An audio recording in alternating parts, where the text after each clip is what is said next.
track, on my face to the back like I'm taking a slap. Good morning बच्चों, अब हम electrostatic के 11th lecture को start करते हैं। अभी तक लास्ट क्लास में अगर हम बात करें तो आप लोग को बेटा 10th लेक्चर तक हमने आपको बताया था। अगर हम लास्ट टर्म की बात करें तो हम लोग बात कर रहे थे पेंडुलम प्रॉब्लम। किसकी बात कर रहे थे बेटा? Pendulum problem. ठीक है, तो हमने आपको 2 क्वेश्चन पकड़ाए थे पेंडुलम प्रॉब्लम में। अब हम उसके आगे बढ़ते हैं। ठीक है बेटा, तो अगले हम क्वेश्चन पे आते हैं पेंडुलम प्रॉब्लम पे। ठीक है, तो एक क्वेश्चन क्या है हमारा? क्वेश्चन है कि अपने पास 2 चार्जेस हैं। क्या है बेटा? उनको स्ट्रिंग की हेल्प से हमने क्या कर दिया बेटा? उनको हैंग कर दिया। स्ट्रिंग की मदद से हमने हैंग कर दिया। तो बताओ, अगर स्ट्रिंग की मदद से अगर दो चार्जेस को अगर हम हैंग करेंगे तो इक्विलिब्रियम जब पोजीशन आएगी तो क्या किसी एंगल पे इंक्लाइन हो जाते हैं? क्या हो जाते हैं बेटा? किसी एंगल पे इंक्लाइन हो जाते हैं। तो फाइनली चार्जेस कुछ ऐसे हो जाएंगे बेटा, ऐसे।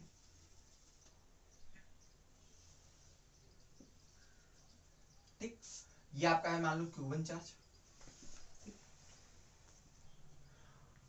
ये मान लीजिए चार्ज हमने बोला ये Q चार्ज है, इसका मास क्या है बेटा? M। और ये भी Q चार्ज है, इसका मास क्या है? M। पहले आराम से देखिए क्वेश्चन में क्या है बेटा कि 2 चार्जेस हैं जिनके चार्ज Q और मास M है। ठीक है, हमने उनको एक कॉमन पॉइंट से अटैच करके अगर हैंग कर देंगे तो फिर क्या होगा? इक्विलिब्रियम पोजीशन में क्या ये एक दूसरे से किसी एंगल पे आ जाते हैं। ठीक है, हमने बोला ये एंगल हमारा क्या है बेटा? थीटा। तो क्या सिमिलरली आप बताओ, अगर लास्ट टर्म आपको याद होगा तो क्या ये भी थीटा होगा कि नहीं बेटा? क्यों? क्योंकि इस चार्ज का जितना इस पे इलेक्ट्रोस्टैटिक फोर्स लगेगा उतना ही इस पे भी लगेगा, और दोनों के मासेस भी सेम है, तो दोनों का एंगल भी क्या होगा बेटा? सेम होगा। क्या होगा? सेम होगा। ठीक, यहाँ तक बात क्लियर है। अब क्वेश्चन के बारे में बोलते हैं। तो क्वेश्चन में आपसे पूछा क्या है? क्वेश्चन में आपको इन्फॉर्मेशन दिया है। आप क्वेश्चन आराम से देखिए बेटा। क्वेश्चन दिया है at theta equal to 37 degree, at theta equal to 37 degree system is in equilibrium, system is in equilibrium. जब थीटा की वैल्यू कितनी होती है बेटा? थीटा की वैल्यू जब 37 डिग्री होती है तो पूरा सिस्टम क्या होता है? यहाँ पे इक्विलिब्रियम में होता है। किस में होता है बेटा? इक्विलिब्रियम में होता है। तो आपसे क्वेश्चन में पूछा क्या है? क्वेश्चन में आपसे पूछा क्या है? Find acceleration. ये क्या है बेटा? Acceleration of the charge when theta equal to 53, when theta equal to 53 degree. आराम से क्वेश्चन देखिए बेटा। तो आपको चार्ज का एक्सेलरेशन बताना है। क्या बताना है? Acceleration of charge. अच्छा, चाहे इस चार्ज का एक्सेलरेशन बोलूं चाहे इस चार्ज का, दोनों चार्ज का एक्सेलरेशन क्या होगा बेटा? सेम होगा, अलग अलग नहीं होंगे बेटा। क्या होंगे? दोनों के एक्सेलरेशन सेम। तो जब थीटा की वैल्यू कितनी हो जाए बेटा? जब इस थीटा की वैल्यू 53 डिग्री होगी, क्या होगी? 53 डिग्री होगी, तो आपको बताना होगा एक्सेलरेशन। चार्जेस का क्या बताना है बेटा? एक्सेलरेशन। ठीक, एकदम आराम से आप इसको नोट कर लीजिए बेटा, आराम से। ठीक, क्वेश्चन को आराम से नोट कर लीजिए। अगर नोट करने में कोई दिक्कत हो तो आराम से स्क्रीन को पॉज करके नोट कर लीजिए बेटा। ठीक, तो आप क्वेश्चन हो गया। अब इसके हम सोल्यूशन पे आते हैं। किस पे आते हैं बेटा? सोल्यूशन पे। ठीक, तो हम देखते हैं सोल्यूशन पे। अब क्वेश्चन के सोल्यूशन पे फोकस करते हैं। ठीक, तो देखते हैं कैसे सॉल्व करेंगे इसको बेटा। ठीक है, ये हो गया सबका क्लियर है? तो इसको रफ करते हैं, तो समझते हैं कैसे इसको करेंगे। तो सबसे पहले बात करिए, सबसे पहले बताइए सिस्टम इक्विलिब्रियम में किस पे था? 37 डिग्री पे। किस पे था बेटा? 37। तो यहाँ पे जब थीटा की वैल्यू शुरू में कितनी थी बेटा? 37। तो यहाँ पे 37 आप मेंशन कर दीजिए। शुरू में थीटा की वैल्यू कितनी थी? 37। अब ध्यान देता है, अगर सिस्टम इक्विलिब्रियम में, अगर सिस्टम इक्विलिब्रियम में तो सारे फोर्सेस क्या बैलेंस होते हैं? क्या होते हैं बेटा? बैलेंस। तो इसका मतलब ये वाला भी चार्ज इक्विलिब्रियम में है और ये वाला भी इक्विलिब्रियम में। किसी एक का इक्विलिब्रियम निकाल लो, क्योंकि चार्जेस भी सेम ही है, फोर्स भी सेम लग रहे हैं, तो कंडीशन भी सेम ही आएगी, चाहे एक पे निकाल लो चाहे दोनों पे निकाल लो। अच्छा, ये हम थोड़ा यहाँ पे इंफॉर्मेशन के रूप में आपको देते हैं कि स्ट्रिंग जो है उनकी लेंथ क्या है बेटा? एल है। स्ट्रिंग्स की लेंथ क्या है बेटा? एल है। वैसे ये कट, इसका कोई रोल नहीं है, ये अपने आप कट भी जाएगा। स्ट्रिंग की बस लेंथ क्या है? सेम है बेटा। क्या है? सेम। तो समझिए बेटा, अभी जो चार्ज क्यू है, अब इस पे कौन कौन से फोर्स लगेंगे देखते हैं बेटा। सबसे पहले फोर्स क्या होगा? इसका वेट mg। इसका वेट क्या होगा बेटा? mg। फोर्सेस देखिए बेटा, आराम से बीडी बना रहा है। देखिए इस चार्ज पे सबसे पहले क्या लगेगा? इसका वेट mg। और कौन सा फोर्स? साथ साथ क्या इस पे इलेक्ट्रोस्टैटिक फोर्स लगेगा नहीं बेटा? ये वाला चार्ज इसको क्या करेगा? रिपेल करेगा, तो इस पर एक फोर्स लगेगा, इलेक्ट्रोस्टैटिक फोर्स। क्लियर? और कोई फोर्स पे लगेगा? सोचिए। हाँ, क्या ये स्ट्रिंग है क्या? हाँ, तो इस पे क्या लगेगा बेटा? टेंशन। क्या लगेगा? टेंशन। तो ये रहा आपका टेंशन। तो कितने फोर्स लग रहे हैं आप ध्यान से देखिए, 3 फोर्सेस। इस पॉइंट पे कितने फोर्सेस लग रहे हैं? 3। और क्या इस एंगल पे सिस्टम इक्विलिब्रियम में है क्या? हाँ इक्विलिब्रियम में है। तो ये तीनों फोर्सेस क्या है बेटा? इक्विलिब्रियम में है। क्लियर है? अब ध्यान से अगर आप देखिए, अगर ये तीनों फोर्सेस इक्विलिब्रियम में है, तो मैंने आपको बताया था, आप एक लामी का थ्योरम आपको समझाया था मैंने, तो आप चाहे लामीज थ्योरम अप्लाई कर सकते हैं बेटा, या आप ऐसे बेसिक से भी कर सकते हैं। सिंपल से अगर ध्यान से ये तीनों फोर्सेस अगर इक्विलिब्रियम में है, तो अगर मैं यहाँ पे एक साफ साफ एक डायग्राम बना के आपको समझाऊं, तो कहोगे सर इधर लग रहा है इलेक्ट्रोस्टैटिक फोर्स, ठीक है, इधर लग रहा है mg, और इधर लग रहा है टेंशन। ठीक है, अब बताओ ये तीनों फोर्स इक्विलिब्रियम में कब होंगे? ये तीनों फोर्स इक्विलिब्रियम में तब होंगे जब इन दोनों फोर्सेस का रिजल्टेंट क्या होना चाहिए बेटा? इन दोनों फोर्सेस का अगर रिजल्टेंट इसके जस्ट अपोजिट हो और बराबर हो, तो क्या इक्विलिब्रियम हो जाएंगे नहीं बेटा?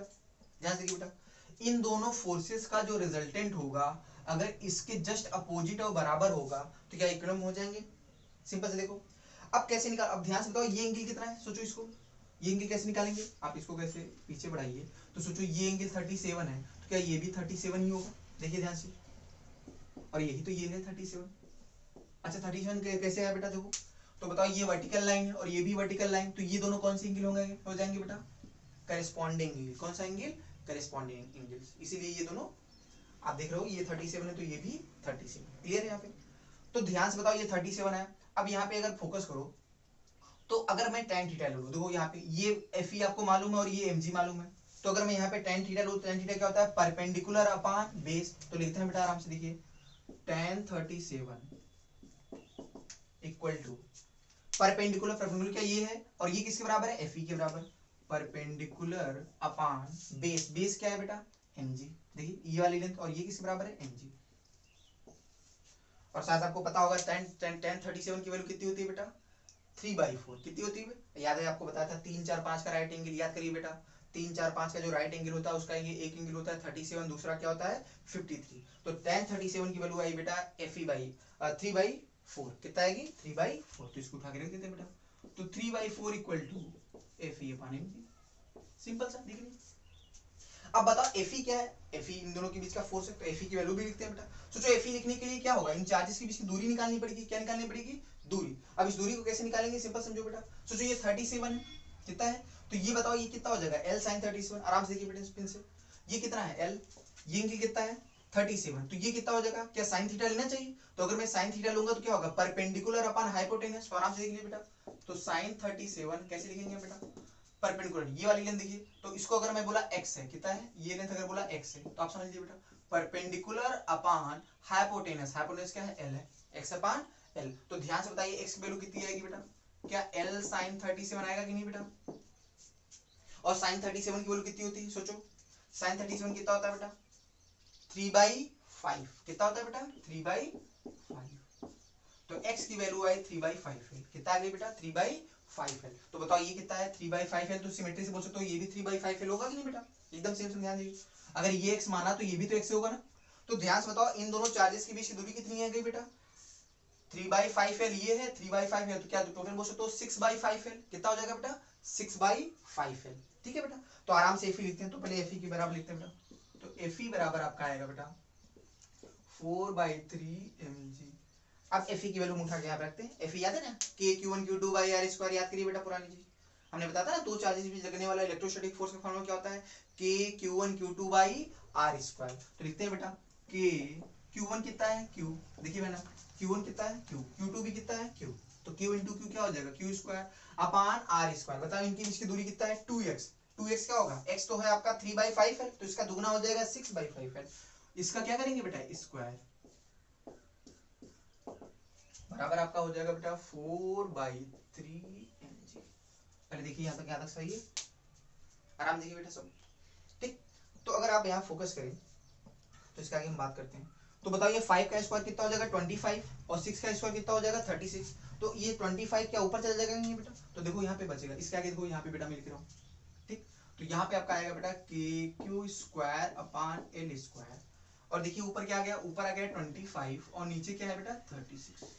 देखिए यहाँ तक सही, इक्वल टू यहाँ पे कितना आ गया? 4/3 mg। साफ साफ देखिए आराम से, अच्छा क्वेश्चन है, इसको देखिए ठीक। इस सीवी में ऐसे प्रॉब्लम कुछ दिए हैं बेटा, तो आप आइडिया समझे, ऐसे 3 4 प्रॉब्लम दिए हैं बेटा पेंडुलम पे ठीक। अब देखो अब यहाँ से हम किसकी वैल्यू निकाल लेते हैं, के क्यू स्क्वायर। अब देखो ये हमारे पास एक कंडीशन है, अभी इस कंडीशन को हम रख लेते हैं, तो इसको साफ साफ थोड़ा कंडीशन को अच्छे से लिख लेते हैं। के Q square by L square value कितनी आ जाएगी 36। अगर इधर कर लो तो 36 में 4 से गुणा करेंगे कितना आएगा बेटा 144। कितना आएगा, या इसको थोड़ा कट कर लेते हैं, चाहो 3 से इसको कट कर दे तो 12 आ जाएगा ना बेटा। यहाँ कितना आ जाएगा 12, तो 12 चौक 48, तो 48 आ गया यहाँ पे। अपान ये 25 नीचे, आराम देख लीजिए बेटा, साफ साफ देख लीजिए आराम से, एक बात मैंने लिखा है। इस 3 से हमने इसको कट कर दिया 36 को, तो कितना आएगा 12 आएगा। कितना आएगा 12, और 12 4 जा 48 अपान 25, तो ये के Q square by L square, ये कंडीशन है, इसको कंडीशन नंबर फर्स्ट लिख लो। ठीक है, ये अपने पास कंडीशन है, आराम से देख लीजिए बेटा। ठीक, आराम से इसको नोट कर लीजिए, जिसको नोट करने में दिक्कत हो तो आराम से स्क्रीन को पॉज करिए बेटा, एक एक बातें नोट कर लीजिए सब। ठीक, आगे बढ़े तो इन सबको हम रफ करते हैं इधर वाली चीजों को। ठीक, तो हमारे पास एक पहली कंडीशन यहाँ से आ गई। ठीक, अब डायग्राम को भेटाते हैं। अब दूसरे, अब ध्यान से देखो, देखो अगर कंडीशन क्वेश्चन में अगर फोकस करिए तो हमको क्वेश्चन में अगर आप देखो तो कहां पर हमको निकालना है एक्सीलरेशन। क्वेश्चन में आपसे पूछा गया है बेटा कि जब एंगल की वैल्यू कितनी होगी बेटा, जब एंगल की वैल्यू 53 कितनी होगी 53 डिग्री होगी, तो आपको बताना है एक्सीलरेशन। किसका बताना है, इन चार्जेस का। इन चार्जेस का बताना है बेटा एक्सीलरेशन। तो ध्यान से देखते हैं बेटा इस चीज को। अब एंगल हम बढ़ाते हैं बेटा, मान लो एंगल हमने बढ़ा के ऐसे कर लिया, अब ये 53 हो गया। ठीक, ऐसे। ठीक,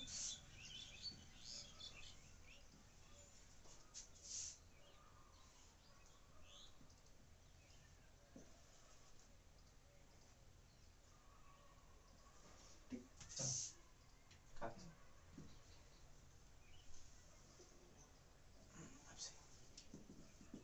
ठीक, एकदम सही बेटा। अब कितना एंगल हो गया बेटा 53। क्वेश्चन में आपसे क्या पूछा है, जब थीटा की वैल्यू 53 हो जाए क्या जाए बेटा, तो क्या इक्विलिब्रियम है क्या सिस्टम, नहीं, 53 डिग्री पे इक्विलिब्रियम में नहीं है। आपको क्या बताना है 53 डिग्री पे एक्सीलरेशन, क्योंकि इक्विलिब्रियम में कितने पे था बेटा, इक्विलिब्रियम में 37 पे था। तो वहां से हमारे को जो कंडीशन निकली उसको हमने फर्स्ट नंबर से हमने कर दिया बेटा। ठीक है, रिलेशन नंबर फर्स्ट हमने इनको इंडिकेट कर दिया, यहाँ नोट आउट कर दिया। ठीक है, अब हम बात करते हैं सेकंड जो हमको चाहिए।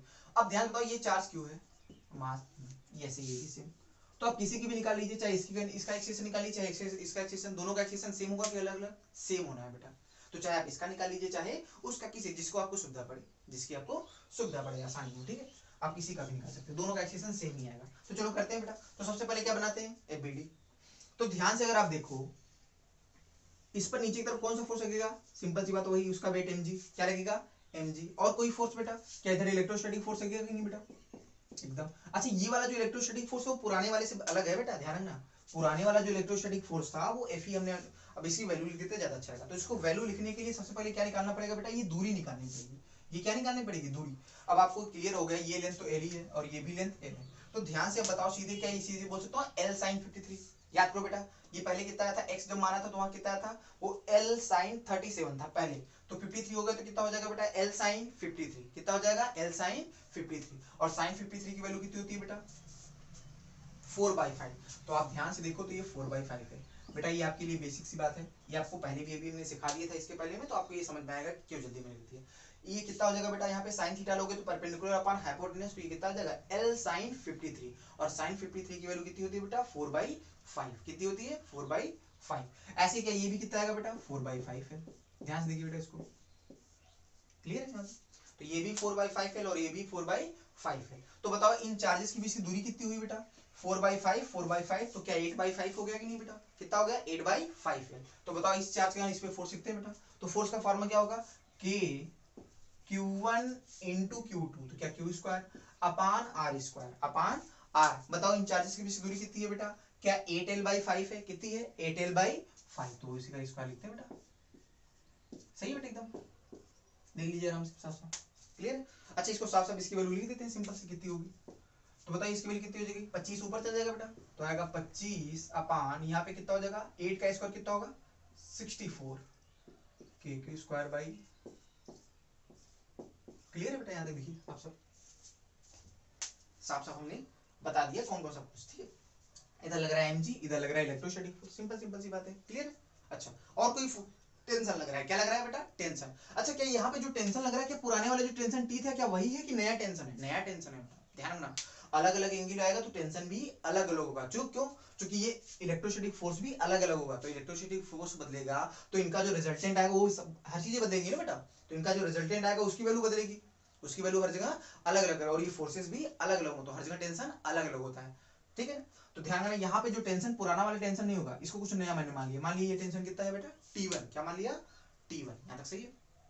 ठीक, तो आगे बढ़ते हैं बेटा। अब ध्यान से अगर आप देखो, इस चीजों को मैंने आराम से फोर्सेस को दिखा दिया है। अब ध्यान से बताओ ये KQ बाई, अब देखो इसको, इस कंडीशन को अगर इक्वेशन नंबर फर्स्ट को आप देखो तो हमने क्यों लिखा है, इसीलिए लिखा है कि KQ square by L square की वैल्यू हम देखो वहां पे उठा के रख सकते हैं। देखिए यहाँ देखो KQ square by L square आ रहा है नहीं, अगर मैं इसको उठा के रख दूंगा तो ये mg में ये भी आ जाएगा और ये भी mg में, तो वहां से हम कंपोनेंट तोड़ के एक्सप्रेशन को निकाल सकते हैं आसानी से। तो पहले साफ साफ उसको हम लिख लेते हैं बेटा। बताओ KQ square by L square की वैल्यू अगर यहाँ उठा के रखोगे बताओ क्या हो जाएगा? यहाँ पे सोचो तो आपका आएगा बेटा 25/64। ठीक है, और KQ square by L square की वैल्यू क्या है? 48/25। बेटा आराम से देख लीजिए, ठीक, आराम से देख लीजिए, बहुत सारी चीजें इसमें कटेंगी। ठीक, अब देखिए क्या क्या कट रहा है। 25 से तो पहले 25 कैंसिल। आराम से देखिए बेटा, आराम से चीजें देखिए, सब समझ में आएगा आपको। देखिए साफ साफ क्लियर हो रहा है कि नहीं बेटा? और क्या कट रहा है बेटा? क्या ये 12 से कट जाएगा कि नहीं? देखिए तो कितना होगा, तो 12 कितना हो जाएगा? 12 4 जा 48। ठीक है, अच्छा और किसी का कर पाएगा क्या? हाँ चलो 12 से। और ये कैसा होगा बेटा? ये देखिए कितनी बार जाएगा ये?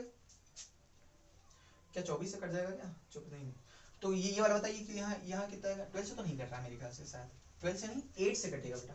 हाँ 8 से, तो 8 से काटते हैं तो बताओ कितना हो जाएगा? 6 बार। ठीक है, और ये कितने बार जाएगा? 12 का टेबल पढ़ते हैं तो बस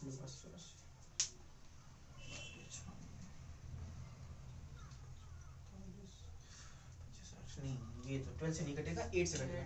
तो 8, ये 8 6 जा 48। ठीक है, और 8 8 64, तो 6/8। हाँ 16 से करता बेटा, किसी करता 16 से आसानी से कट जाता। तो आप ध्यान से देखो कितना आएगा बेटा? ये 6/8 mg है। क्या एक बार वो कट रहा है क्या? 2 से फटाफट काट लो बेटा, तो आपका आ जाएगा 3/4 mg। साफ साफ देखिए बेटा, आराम से साफ साफ लिख लो कितना आ रहा है? 3/4 mg। अभी हमने किसकी वैल्यू ये लिखी? 3/4 mg। ये थी इलेक्ट्रोस्टैटिक फोर्स की वैल्यू। किसकी वैल्यू थी? इनके बीच लगने वाला जो इलेक्ट्रोस्टैटिक फोर्स है। अब देखो इसकी जो ये हमने यहाँ पे कंडीशन फर्स्ट लिखा था उसका हमने यहाँ पे यूज कर लिया बेटा। ठीक है, अब इसको हमने साफ साफ एक डायग्राम से बना देते हैं तो आपको थोड़ा क्लैरिटी ज्यादा हो जाएगी। ठीक, तो साफ साफ बनाते हैं इसको, देख लीजिए आराम से। तो साफ साफ यहाँ पे एक डायग्राम में हम यहाँ पे आपको मेंशन कर दे रहे हैं। देखिए आप कैसे इधर से करना है। ठीक है, यहाँ से हम इधर इस साइड से कर रहे हैं बेटा। तो इधर की तरफ आप ध्यान से देखिए तो फोर्स कौन सा लग रहा है बेटा? इधर तरफ फोर्स लग रहा है वो इलेक्ट्रोस्टैटिक फोर्स, जिसकी वैल्यू क्या है? 3/4 mg। और नीचे तरफ इसका क्या वेट लग रहा है? इसका वेट लग रहा है mg। क्या लग रहा है इसका नीचे तरफ? इसका वेट mg। अच्छा अब ध्यान से बताओ, और इधर तरफ कौन सा फोर्स लग रहा है? इधर टेंशन लग रहा है। देखो बेटा उस टेंशन की वैल्यू क्या? T1 हमने दिया ना वहां पे, देखिए। अब एंगल पे फोकस करते हैं। किस पे फोकस करते हैं बेटा? एंगल पे। अगर इसको हम ऐसे आगे बढ़ाएं, क्या वही चीज यहाँ पर भी है ना बेटा? देखो ध्यान से बताओ, ये वाला कितना है? सोचो अगर ये 53 तो क्या ये भी 53 होगा कि नहीं बेटा? देखिए अगर ये वाला 53 है तो क्या ये वाला भी 53 होगा? तो इसका मतलब ये वाला भी 53। तो इसका मतलब ये वाला एंगल भी क्या होगा बेटा? 53। तो फिर वही कंडीशन जो पुरानी थी, अगर इन दोनों का देखो, अब यहाँ पे देखो इक्लोम में नहीं है बेटा कि आप ये मत कर देना कि इन दोनों का रिजल्टेंट इसके बराबर हो जाएगा, क्योंकि आपको बोला है इक्लोम में कब था? इक्लोम में तो 37 पे था, तो 53 पे इक्लोम में नहीं होगा। इसका मतलब अगर इसको छोड़ोगे, ये कुछ वैसी बात है बेटा कि अगर यहाँ पे देखो 37 पे इक्लोम में, अगर ये 37 पे क्या है बेटा? इक्लोम में है, तो अगर आप इसको ऊपर लेके जाके छोड़ोगे तो क्या नीचे की तरफ आएगा कि नहीं बेटा? अगर नीचे की तरफ आ रहा है इसका मतलब इसके पास क्या है बेटा? एक्सीलरेशन है। कुछ वैसी चीज है यहाँ पे, कुछ ये वैसी चीज है। तो अगर ध्यान से तो कैसे किया जाएगा बेटा? तो करने का तरीका, अच्छा बताओ इसको अगर हम छोड़ेंगे, मान लो इसको छोड़े या इसकी बात करें, तो छोड़ोगे तो कैसे आएगा बेटा? क्या इसके अलाउंग आएगा कि नहीं बेटा? सोचो अगर इसको मैं छोड़ूंगा तो इसको टेंजेंट के अलाउंग आएगा ना इसमें, तो इसका एक्सेशन किसके अलाउंग होगा? Along the tangent, along the tangent. तो हम भी क्या कर लेते हैं? टेंजेंट के अलाउंग दिखा लेते हैं सब। तो क्या करना चाहिए हमको यहाँ पे? सोचो हमको सिंपल से क्या करना चाहिए कि हर फोर्सेस का component along the tangent and perpendicular to the tangent हमको तोड़ लेना चाहिए। फिर से देखिए बेटा, हमको क्या करना चाहिए यहाँ पे? हर एक फोर्स का कंपोनेंट टेंजेंट के अलोंग और टेंजेंट के परपेंडिकुलर तोड़ लेना चाहिए, क्योंकि ये चार्ज किधर मूव करेगा? Along the tangent, along the tangent. तो क्या करेंगे बेटा? सिंपल से देखो, ये 53 है तो बताओ ये 53 तो ये अपने आप 37 हो जाएगा कि नहीं बेटा? फटाफट देखिए आराम से। सिमिलरली बताओ ये 37, अब बताइए ये 53 हुआ तो ये भी 37, तो ये भी कितना हो गया बेटा? 53। आराम से देख लीजिए, आराम से देख लीजिए बेटा की चीजों को, ठीक है। फिर से देख लीजिए बेटा, ये आपका 53 है तो ये कितना होगा, ये पूरा एंगल 90 है कि नहीं बेटा, क्योंकि ये टेंजेंट की परपेंडिकुलर लाइन है, तो ये 53 हुआ तो ये 37 हुआ। ऐसे बताओ, ये और ये 90 है तो ये 53 तो ये 37, और ये परपेंडिकुलर है तो फिर ये 37 तो ये 53। आराम देख लीजिए। अब कंपोनेंट तोड़ते हैं बेटा सबका। चलो इसका इसके अलावा कंपोनेंट कितना हो जाएगा बेटा, 3 इसका, तो आपका आएगा 3/4 mg। याद है बेटा एलॉन्ग किसी के क्या होता था, कॉस वाला होता था, याद करो बेटा। किसी फोर्स के लॉन्ग वाला जो किसी एंगल के लॉन्ग वाला कंपोनेंट क्या होता था बेटा, cos थीटा वाला, और परपेंडिकुलर क्या होता था, sin। तो इस फोर्स का इसके लॉन्ग कंपोनेंट क्या होगा बेटा, 3/4 mg cos थीटा, और इसके परपेंडिकुलर वाला क्या होगा बेटा, इसके परपेंडिकुलर कंपोनेंट होगा बेटा 3/4 mg sin थीटा। 53 है ना, हाँ sin 53, ठीक एकदम सही है बेटा। अच्छा इस तरह से mg का भी करते हैं बेटा। बताओ mg का इधर वाला कंपोनेंट कितना होगा mg का, अब ध्यान से देखो तो ये आएगा mg cos 37। mg का इधर वाला कंपोनेंट कितना होगा बेटा, mg cos 37, और इसके परपेंडिकुलर वाला कंपोनेंट क्या होगा, सोचो इस mg का इधर वाला कंपोनेंट क्या होगा, mg cos 37, और इसके परपेंडिकुलर जो कंपोनेंट होगा वो कितना होगा, mg, तो इसको इधर ऐड कर लेते हैं बेटा, तो आपका हो जाएगा बेटा mg sin 37। आराम से देख लीजिए बेटा, हटाइए नहीं, साफ साफ हमने उस चीज को जो वहां पे मेंशन किया है ना बेटा, उसको हमने साफ साफ एक जगह फोर्सेस को हमने दिखा दिया। तो ध्यान से देखिए, ये वाला फोर्स अब रहा क्या, नहीं हट गया, क्या ये वाला फोर्स रहा क्या, नहीं हट गया। तो सारे फोर्स देखिए किसके अलोंग हो गए, along the tangent and perpendicular to the tangent, along the tangent and perpendicular to the tangent। आराम से इस चीजों को नोट कर लीजिए बेटा, थोड़ा लंबा क्वेश्चन है और अच्छा क्वेश्चन है ये बेटा, ठीक है। इसमें सारे आइडियाज हैं पेंडुलम प्रॉब्लम के, आप हर तरह के, ठीक। तो इसको मैं यहाँ रफ करता हूँ, तो इसके आगे आपको यहाँ समझाता हूँ। अब इस डायग्राम को चाहे हम मिटा भी दे तो कोई खास फर्क नहीं, ठीक। जहां तक हमको यूज इसका समझना था हम लोगों ने समझ लिया। अब सीधे हमको क्या निकालना है, एक्सीलरेशन ही तो निकालना है सिंपल, ठीक है। अब ध्यान से बताओ, हमको एक बात तो क्लियर है, टेंजेंट के लॉन्ग जाएगा, तो देखो यहाँ से देखो इस फोर्सेस की अगर मैं वैल्यू को साफ साफ लिखना चाहूँ, देखो ये कितना है, ध्यान से देखो, cos 30 से cos 53 की वैल्यू कितनी होती है, कितनी होती है बेटा, 3/5, कितनी होती है, 3/5, क्लियर है ना। cos की वैल्यू याद है, 45 ज्यादा होगा तो कितना होगा, कम होता है। तो ध्यान दो, cos 53 की वैल्यू क्या होती है, 3/5, तो आप इसको देखो 3/5 से मल्टीप्लाई करो कितना होगा बेटा, 9/20, ये नीचे आराम देख लीजिए बेटा, ठीक है। जिसको दिक्कत हो रही है तो 3 4 5 का राइट एंगल बना लो, आप जानते हो छोटे वाले साइड के सामने का एंगल क्या होता है छोटा, बड़े के सामने का बड़ा, आराम से देख के निकाल लीजिए, ठीक है। बाकी धीरे धीरे प्रैक्टिस से आपको ध्यान आ जाएगा। ऐसे इसकी वैल्यू बताओ, cos 37 कितना होता है, 4/5, तो ये आपका आएगा 4/5 mg, ठीक। अच्छा बाकी आप चाहो तो इसको लिख लो, अपने को इस पे कोई फोकस नहीं है, आप चाहो तो इसको भी बैलेंस कर सकते हो, t1 की वैल्यू इसके बराबर है, चाहो तो आप उसको कर सकते हो, उससे कोई दिक्कत नहीं, ठीक है। अच्छा मैं चाहो तो आपको यहाँ पहले मेन बात समझा देता हूँ जो क्वेश्चन का है। अब ध्यान से बताओ, इधर की तरफ कितना फोर्स लग रहा है, 9/20 mg, कितना लग रहा है बेटा, 9/20 mg, और इधर तरफ कितना फोर्स लग रहा है बेटा, 4/5 mg, 4/5।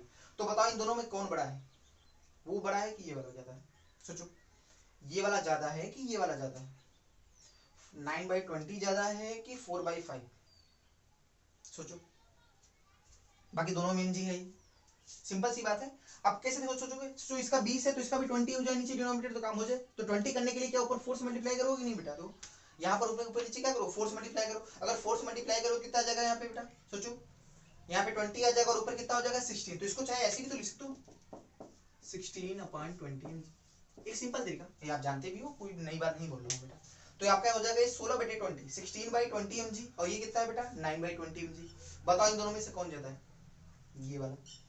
इसका मतलब ये जो आपका चार्ज है ये नीचे आएगा कि ऊपर जाएगा, नीचे आएगा। क्या लॉजिक, ये ऐसा होना चाहिए था, हाँ ऐसा ही होना चाहिए था, क्योंकि ध्यान से बताओ अगर 37 पे अगर इक्विलिब्रियम में है तो अगर मैं उससे ज्यादा एंगल बढ़ाऊंगा तो छोड़ोगे तो ये नीचे ही आना चाहिए ना, तो नीचे आ रहा है बेटा। इसका मतलब ध्यान से बताओ तो along द टेंजेंशियल डायरेक्शन में अगर बात करें, टेंजेंशियल डायरेक्शन में इधर तरफ फोर्स लग रहा है 9/20 mg, इधर तरफ लग रहा है 16/20, कितना लग रहा है 16/20, तो नेट फोर्स कितना हो जाएगा बेटा, फटाफट देखिए बेटा, तो नेट फोर्स आपका आ जाएगा बेटा 16/20 में से 9/20 घटाइए कितना आएगा बेटा 7/20। क्या ये नेट फोर्स आया, ये क्या है बेटा नेट फोर्स, जो इसको क्या करेगा एक्सीलरेट करेगा, क्या करेगा बेटा एक्सीलरेट करने वाला जो इसको नेट फोर्स आया वो कितना आया 7/20 mg, 7/20 mg। अब बताओ नेट फोर्स आ गया तो एक्सेलेरेशन का फॉर्मूला क्या होता है, एक्सेलेरेशन बराबर फोर्स अपॉन मास, एक्सेलेरेशन हम निकाल लेंगे बेटा, तो एक्सेलेरेशन की वैल्यू आएगी बेटा फोर्स अपॉन मास, तो सीधे मैं लिख दूं आराम से, चलो बेसिक तरीके से फोर्स अपॉन मास। तो बताओ यहाँ पे एक्सीलरेशन कितना आएगा बेटा, तो 7/20 और m से अगर डिवाइड करोगे तो m से m कैंसिल, तो क्या 7/20 g आएगा कि नहीं बेटा, दिस इज द आंसर। ये आपके क्वेश्चन का आंसर है बेटा। बातें बहुत सारी थी इसलिए ये क्वेश्चन थोड़ा लंबा था बेटा, इसमें आइडियाज बहुत सारे थे, बहुत सारे आइडिया थे कि पहले हम इकोनॉमी वाले का कैसे यूटिलाइज करें, फिर दूसरी जगह उसको कैसे अप्लाई करें। नोट आउट कर लीजिए आप इसको आराम से, ओके ठीक। तो इस तरह से हम इसको करते हैं, ठीक आगे बढ़ते हैं बेटा। अच्छा अब कभी बार इसी क्वेश्चन में क्या पूछ लेता है आपसे, सोचिए आपसे टेंशन पूछ लेता है बेटा, आपसे ऐसे पूछ लेगा क्वेश्चन में कि अगर सिस्टम 37 पे किलो में तो 53 पे बताइए टेंशन क्या होगा। तो 53 पे टेंशन कैसे निकालेंगे बेटा, सोचो क्या टेंशन इसी के बराबर होगा ना, क्योंकि इस ऐसे तो जाना नहीं है बेटा, जाना तो इसको टेंजेंट कहलाएंगे, इसका मतलब T1 की वैल्यू किसके बराबर होगी, इसके बराबर कर लेंगे, टेंशन आ जाएगा बेटा। 53 डिग्री पे कितना टेंशन चाहिए तो उसको निकालने का सिंपल तरीका क्या होगा, T1 की वैल्यू इसके बराबर कर दिया, आप अपनी सीधे से वैल्यू आ जाएगी बेटा। एससीबी में क्वेश्चन है बेटा, उसमें ऐसा पूछा गया, पेंडुलम प्रॉब्लम वाली जो क्वेश्चंस है उसमें ऐसा पूछा गया बेटा। तो आप इस चीजों को देख लीजिए कैसे हो रहा है बेटा, आराम से, थोड़ा लंबा क्वेश्चन है, चीजों को आराम से देखिए, एक एक करके बैठिए, ठीक है, एक एक करके देखिए बेटा, कोई दिक्कत नहीं होगी। आगे चलते हैं।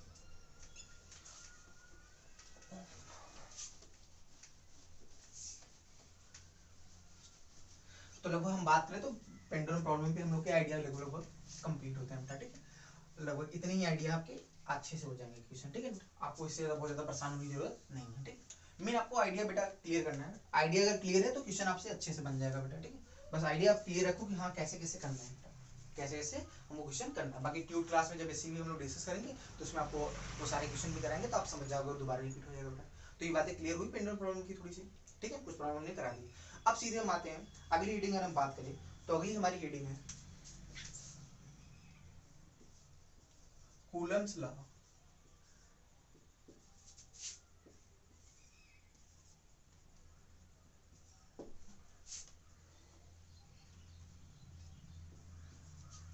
इन वेक्टर फॉर्म,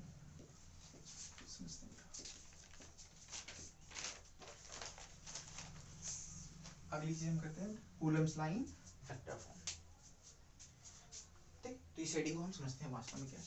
अच्छा पहले इस हेडिंग का बैकग्राउंड समझते हैं, आखिर हमको इसकी जरूरत क्या है बेटा। देखो अभी तक हमारे पास कौन सा फॉर्मूला था, अगर हमारे पास दो चार्ज थे Q1 Q2 तो उनके बीच लगने वाला जो इलेक्ट्रोस्टैटिक फोर्स था उसका फॉर्मूला क्या था बेटा, F बराबर K Q1 Q2 by R square. क्या था फॉर्मूला बेटा, F बराबर K Q1 Q2 by R square, जहाँ पे Q1 Q2 को हम क्या रखते थे बेटा, मैग्नीट्यूड। और ये फॉर्मूला हमको क्या देता था, फोर्स का डायरेक्शन देता था कि मैग्नीट्यूड देता था। डायरेक्शन कैसे निकालते थे, अपने दिमाग से, कि प्लस प्लस है कि प्लस माइनस। आराम देखिए बेटा, अभी तक हमारे पास जो फॉर्मूला है वो केवल फोर्स का क्या देता है, मैग्नीट्यूड, डायरेक्शन नहीं देता। तो अब हमारे को एक ऐसा फॉर्मूला चाहिए जो फोर्स का मैग्नीट्यूड भी दे और डायरेक्शन भी दे, फोर्स का मैग्नीट्यूड भी दे और डायरेक्शन भी दे। तो इसके लिए हमको कौन से फॉर्म की जरूरत पड़ेगी, वेक्टर फॉर्म। इसीलिए हमारे को वेक्टर फॉर्म की जरूरत है। अब बात है सर वेक्टर फॉर्म को हमारी जरूरत क्यों है, क्या पुराने वाले से नहीं हो पा रहा था, हाँ हर प्रॉब्लम, बहुत सारे प्रॉब्लम उससे हो पाएंगे लेकिन बहुत सारे प्रॉब्लम उससे नहीं हो पाएंगे। कैसे प्रॉब्लम नहीं हो पाएंगे, 3D वाले। जैसे आपसे हमने क्वेश्चन सिंपल सा पूछ लिया, एक समझो बेटा बैकग्राउंड पहले। जैसे हमने आपसे पूछ लिया कि मान लो एक 2 कूलम का चार्ज है, वो किस पॉइंट पे रखा है, मान लो 3,7,4 पॉइंट पे रखा है, और दूसरा एक चार्ज है -2 कूलम का, समझो बेटा, और ये रखा है मान लो 7,11,6 पॉइंट पे रखा है।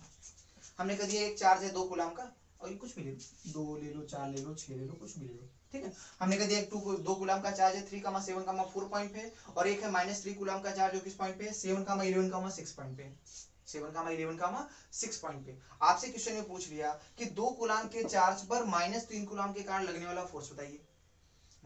2 कूलम के चार्ज पे -3 कूलम के चार्ज के कारण जो फोर्स लगेगा, इलेक्ट्रोस्टैटिक फोर्स, उसको आप फाइंड करिए। कैसे फाइंड करेंगे बेटा, कैसे फाइंड करेंगे सोचो। तो अपने पास एक ही फॉर्मूला है, Q1 Q2 by R square, ठीक है। अच्छा विथ डायरेक्शन, बात है मैग्नीट्यूड केवल नहीं, विथ डायरेक्शन। तो क्या फॉर्मूला लगाओगे बेटा, Q1 Q2 by R square, Q1 into Q2 upon R इनके बीच की डिस्टेंस निकाल लोगे तो कर लोगे। लेकिन डायरेक्शन कैसे पता करोगे भाई, डायरेक्शन कैसे कहोगे, क्या इधर उधर कहोगे, ये तो 3D में है ना बेटा, ये तो दिखाने के लिए हमने बोर्ड पे, वास्तव में तो किसमें है बेटा, 3D में। तो आप तो ये नहीं कह सकते कि इधर होगा इधर होगा, तो डायरेक्शन को सही से प्रॉपर्ली मेंशन करना पड़ेगा ना। तो प्रॉपर्ली अगर डायरेक्शन को मेंशन करना पड़ेगा तो हमारे को क्या होगा बेटा, वेक्टर फॉर्म की जरूरत है बेटा। क्योंकि 2D अभी तक जितने भी हमने प्रॉब्लम किए थे ना, सब 2D प्रॉब्लम थे। आप देखो स्क्वायर वाला, ट्रायंगल वाले, जितने भी देखो बेटा स्क्वायर वाले प्रॉब्लम थे, उसी किसी एक वर्टेक्स पे फोर्स बताओ, तो उसमें डायरेक्शन आप आसानी बता सकते थे, अलोंग द डायगोनल या इधर की तरफ है, आगे की तरफ है, पीछे से इधर की तरफ है। आप आसानी से बता पाए, क्योंकि वो सारे कैसे प्रॉब्लम थे, वो सब चार्जेस कहाँ पे रखे थे, 2D में। कहाँ पे थे, 2D में। लेकिन ये चार्जेस 2D में है कि 3D में, 3D में है। तो इनमें फोर्स की वैल्यू तो हम निकाल सकते हैं पुराने फॉर्मूले से, लेकिन कभी भी डायरेक्शन को हम आसानी से निकाल नहीं सकते। तो इसलिए डायरेक्शन को अगर मुझे आसानी से निकालना है तो हमको एक ऐसे फॉर्म की जरूरत है जो मैग्नीट्यूड भी दे फोर्स का और साथ साथ डायरेक्शन। तो हमारे को कौन सा फॉर्म की जरूरत है, वेक्टर फॉर्म की जरूरत है बेटा, वेक्टर फॉर्म। इसीलिए हमारे को वेक्टर, तो अगर मेनली अगर बोला जाए कि वेक्टर फॉर्म को हमारी जरूरत क्यों है बेटा, 3D वाले प्रॉब्लम को सॉल्व करने के लिए। कभी भी चार्ज अगर 3D में है तो 3D वाले प्रॉब्लम को हमको सॉल्व करना हो तो किसकी जरूरत है बेटा, Coulomb's law in vector form. इसीलिए हम पढ़ते हैं बेटा, इसलिए हम वेक्टर फॉर्म को पढ़ते हैं। बात समझ में आ रही है थोड़ी थोड़ी? हम वेक्टर फॉर्म को क्यों पढ़ते हैं, कूलम्ब्स लॉ समझ में आ रहा है बेटा? 3D वाले प्रॉब्लम को सॉल्व। आप दिमाग में केवल इतनी बात सेट रखना कि कभी भी अगर 3D वाले प्रॉब्लम, अगर चार्जेस 3D में हो तो कौन से किससे सॉल्व करना चाहिए बेटा, Coulomb's law in vector form से। आसानी से आपसे सॉल्व हो जाएगा, ठीक है। पुराने वाले से करेंगे तो आप डायरेक्शन में फंस जाएंगे बेटा, मैग्नीट्यूड तो निकाल लेंगे लेकिन डायरेक्शन में फंस जाएंगे, ठीक है। तो समझते हैं कि वास्तव में ये है क्या। अब इसको समझने के लिए पहले पुरानी बातें थोड़ा ध्यान देते हैं। याद करो, हमने पुरानी बातें आपको अगर समझाया था कि अगर किसी भी वेक्टर के अलावा हमको अगर यूनिट वेक्टर मालूम हो, किसी भी वेक्टर के अलावा हमको, जैसे एक सिंपल सी बात पूछूं, हमने कह दिया ये मान लो एक्स एक्सिस है, आगे तरफ क्या है बेटा, एक्स एक्सिस। इसके अलावा यूनिट वेक्टर कितना होता था, याद करो बेटा, हमने वेक्टर में आपको पढ़ाया था एक्स एक्सिस के अलावा यूनिट वेक्टर क्या होता है, आई कैप। क्या होता है बेटा, आई कैप। तो अगर मुझे कहूं तो एक्स एक्सिस के अलावा मुझे 10 यूनिट का वेक्टर चाहिए, कितने का चाहिए बेटा, 10 यूनिट। तो क्या बोलते थे बेटा, 10 को किससे मल्टीप्लाई कर दो, आई कैप से। तो क्या बोलते थे उसको, 10 आई कैप। अगर मुझे y के अलावा 5 यूनिट का वेक्टर चाहिए तो क्या बोलते थे बेटा, 5 j कैप। क्या बोलते थे, 5। तो वही चीज यहाँ भी लगनी है बेटा, वही चीज यहाँ भी लगनी है। कैसे, देखो सिंपल सा, देखो तो हमेशा ध्यान रखना, किसी भी वेक्टर को, अगर किसी भी वेक्टर के डायरेक्शन में अगर हमको कोई भी वेक्टर निकालना हो तो ध्यान रखना उस वेक्टर के अलावा यूनिट वेक्टर से जो जितने भी मैग्नीट्यूड का मुझे वेक्टर निकालना होगा उससे हम मल्टीप्लाई कर देंगे, तो उस वेक्टर के अलावा हमको क्या आ जाएगा बेटा, रिक्वायर्ड वेक्टर, जो हमको वेक्टर चाहिए। तो समझते हैं, जैसे हमारे पास ये मान लो दो चार्ज है, मान लीजिए चार्ज Q1 है और एक चार्ज यहाँ पे Q2 है। समझिए बेटा, सिंपल से इस चीज को समझिए, ठीक है। हमने मान लीजिए ये पॉइंट ए पे रखा है और ये पॉइंट बी पे, सिंपल सा, ठीक, क्लियर। अच्छा, इनको ज्वाइन करने वाला जो वेक्टर है वो मैंने कह दी आर वेक्टर है। कौन सा वेक्टर, अच्छा आर वेक्टर ध्यान को कहां से है, Q1 से Q2 की तरफ, Q1 से Q2 की तरफ, ठीक है। अब हमारा क्वेश्चन यहाँ पे क्या, हमको क्या निकालना है बेटा, वेक्टर फॉर्म में क्या रहेगा, Coulomb's law in vector form. और हमको अभी तक पता क्या है, हमको पता है इन दोनों चार्जेस के बीच लगने वाला जो फोर्स है उसका मैग्नीट्यूड पता है, डायरेक्शन का पता। डायरेक्शन तो अभी तक हम 2D वाले में दिमाग से देखते थे कि प्लस प्लस है कि प्लस माइनस, आगे होगा पीछे होगा, ऊपर होगा नीचे होगा, आगे पीछे किधर होगा, वो हम कैसे देखते थे बेटा, बेसिक दिमाग से। लेकिन अब ये 3D वाले हैं तो इसको कैसे करें, अब इसको निकालते हैं अच्छे से। तो सबसे पहले बताओ, इसके कारण इस पे लगने वाला जो फोर्स होगा उसका मैग्नीट्यूड तो हमको पता है, डायरेक्शन कैसे दिखोगे बेटा, सोचो ये प्लस है ये प्लस है, क्या करेगा, डायरेक्ट की रिपेल, रिपेल। तो ऐसे ही लगाएगा फोर्स। ये फोर्स किस पे है बेटा, ध्यान से देखो, ये फोर्स है बेटा 2/1, फोर्स ऑन 2 ड्यू टू 1। मान लो हमको इस फोर्स की वैल्यू लिखनी है, इस फोर्स की, अभी छोड़ते हैं सिंपल सी बात, पहले इस पे फोकस करते हैं। अगर एक बात आप समझ गए तो आप आसानी से समझ लेगा, और इसमें कुछ रटाना नहीं है बेटा, सिंपल। आप बात बस समझ लो कैसे लिखा जाता है, ठीक है। तो इस वाले चार्ज ने इस पे फोर्स लगाया इधर तरफ, ठीक है। अब ये फोर्स इधर तरफ कुछ भी हो सकता है, क्योंकि ये तो 3D में है, ये तो कुछ भी हो सकता है ना, 3D 2D किधर भी हो सकता है। लेकिन एक बात तो क्लियर है कि जो डायरेक्शन इसका है वही डायरेक्शन आर का है। ध्यान देखो, सोचो आर का डायरेक्शन किधर तरफ है, आगे की तरफ, क्या वही डायरेक्शन इसका भी है कि नहीं बेटा। तो इस वेक्टर और इस वेक्टर का डायरेक्शन क्या है बेटा, सेम है। इसका मतलब क्या मैं ये बोल सकता हूँ कि जो डायरेक्शन ये फोर्स F21 का होगा, क्या वही डायरेक्शन वेक्टर आर का होगा कि नहीं बेटा, वही डायरेक्शन क्या होगा, वेक्टर आर का। अब बताओ, अगर मुझे इस फोर्स को लिखना है, इस फोर्स को लिखना है, तो किसी भी वेक्टर को लिखने का तरीका क्या होगा बेटा, उस वेक्टर के मैग्नीट्यूड से क्या उसके अलावा यूनिट वेक्टर से मल्टीप्लाई कर दो बेटा। अगर मैं इस वेक्टर के मैग्नीट्यूड को किससे मल्टीप्लाई कर दूं, इसके अलोंग यूनिट वेक्टर, बताओ क्या इसका डायरेक्शन मुझे पता है क्या, नहीं, यही तो निकालना है। लेकिन ये बात क्लियर है कि जो इसका डायरेक्शन होगा वही इसका डायरेक्शन, तो इसके अलाउंग जो यूनिट वेक्टर होगा उससे हम मल्टीप्लाई कर दें, इसके अलाउंग जो यूनिट वेक्टर होगा उससे हम मल्टीप्लाई कर दें। इस बात को थोड़ा सा देखिए बेटा आराम से, इस थ्योरी को थोड़ा आराम समझिए बेटा, पेन से समझिए, ये वेक्टर का ही खेल है पूरा, आराम समझिए बेटा इस पेन से। हमने क्या बोला, इस वाले चार्ज का इस पे जो फोर्स लग रहा है वो किधर लगेगा, इधर की तरफ। इस फोर्स का डायरेक्शन वही है जो इसका डायरेक्शन, क्या इन दोनों के डायरेक्शन सेम है कि नहीं बेटा। क्या मुझे इस वेक्टर का डायरेक्शन पता है क्या, नहीं पता है, लेकिन इसका पता है क्या, हाँ। तो मैं क्या बोल सकता हूँ कि जो इसका डायरेक्शन वही इसका डायरेक्शन, ये तो है ही बेटा।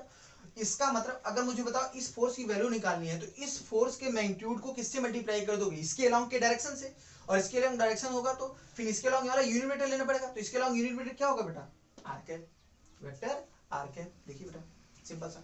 अब बताओ इस फोर्स के मैग्नीट्यूड का फॉर्मूला क्या होता था, याद करो बेटा, K Q one Q two by, अरे वो पुराना वाली है, ये तो क्या है बेटा, ये फोर्स का मैग्नीट्यूड है, तो ये तो पुराना वाला ही है, K Q one Q two by R square. तो लिखते हैं बेटा यहाँ पे, तो इस फोर्स की वैल्यू होगी बेटा K Q one Q two upon R square. तो आर वेक्टर का मैग्नीट्यूड का होल स्क्वायर।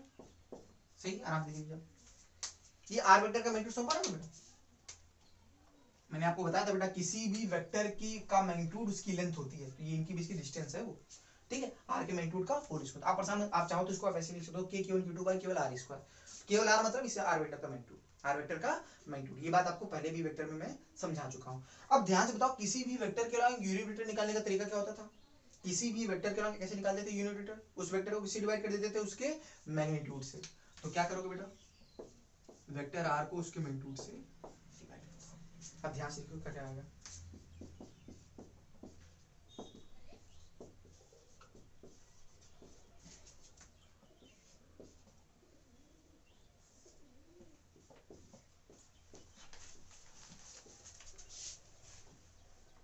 बेटा ये रहा, ये रही आपकी कॉलेज,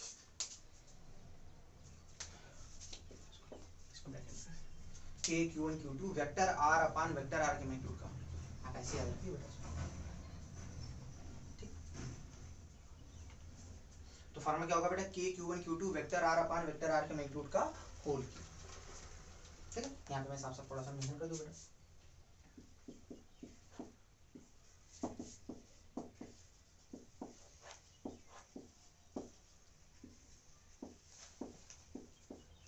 इस फार्मूला को अगर देखो कभी भी आपसे कोई कूलम्ब्स लाइन वेक्टर फॉर्म पूछे तो आपको बोलना कौन सा फार्मूला है, यही वाला, K Q one Q two vector R upon vector R के मैग्नीट्यूड का होल क्यूब।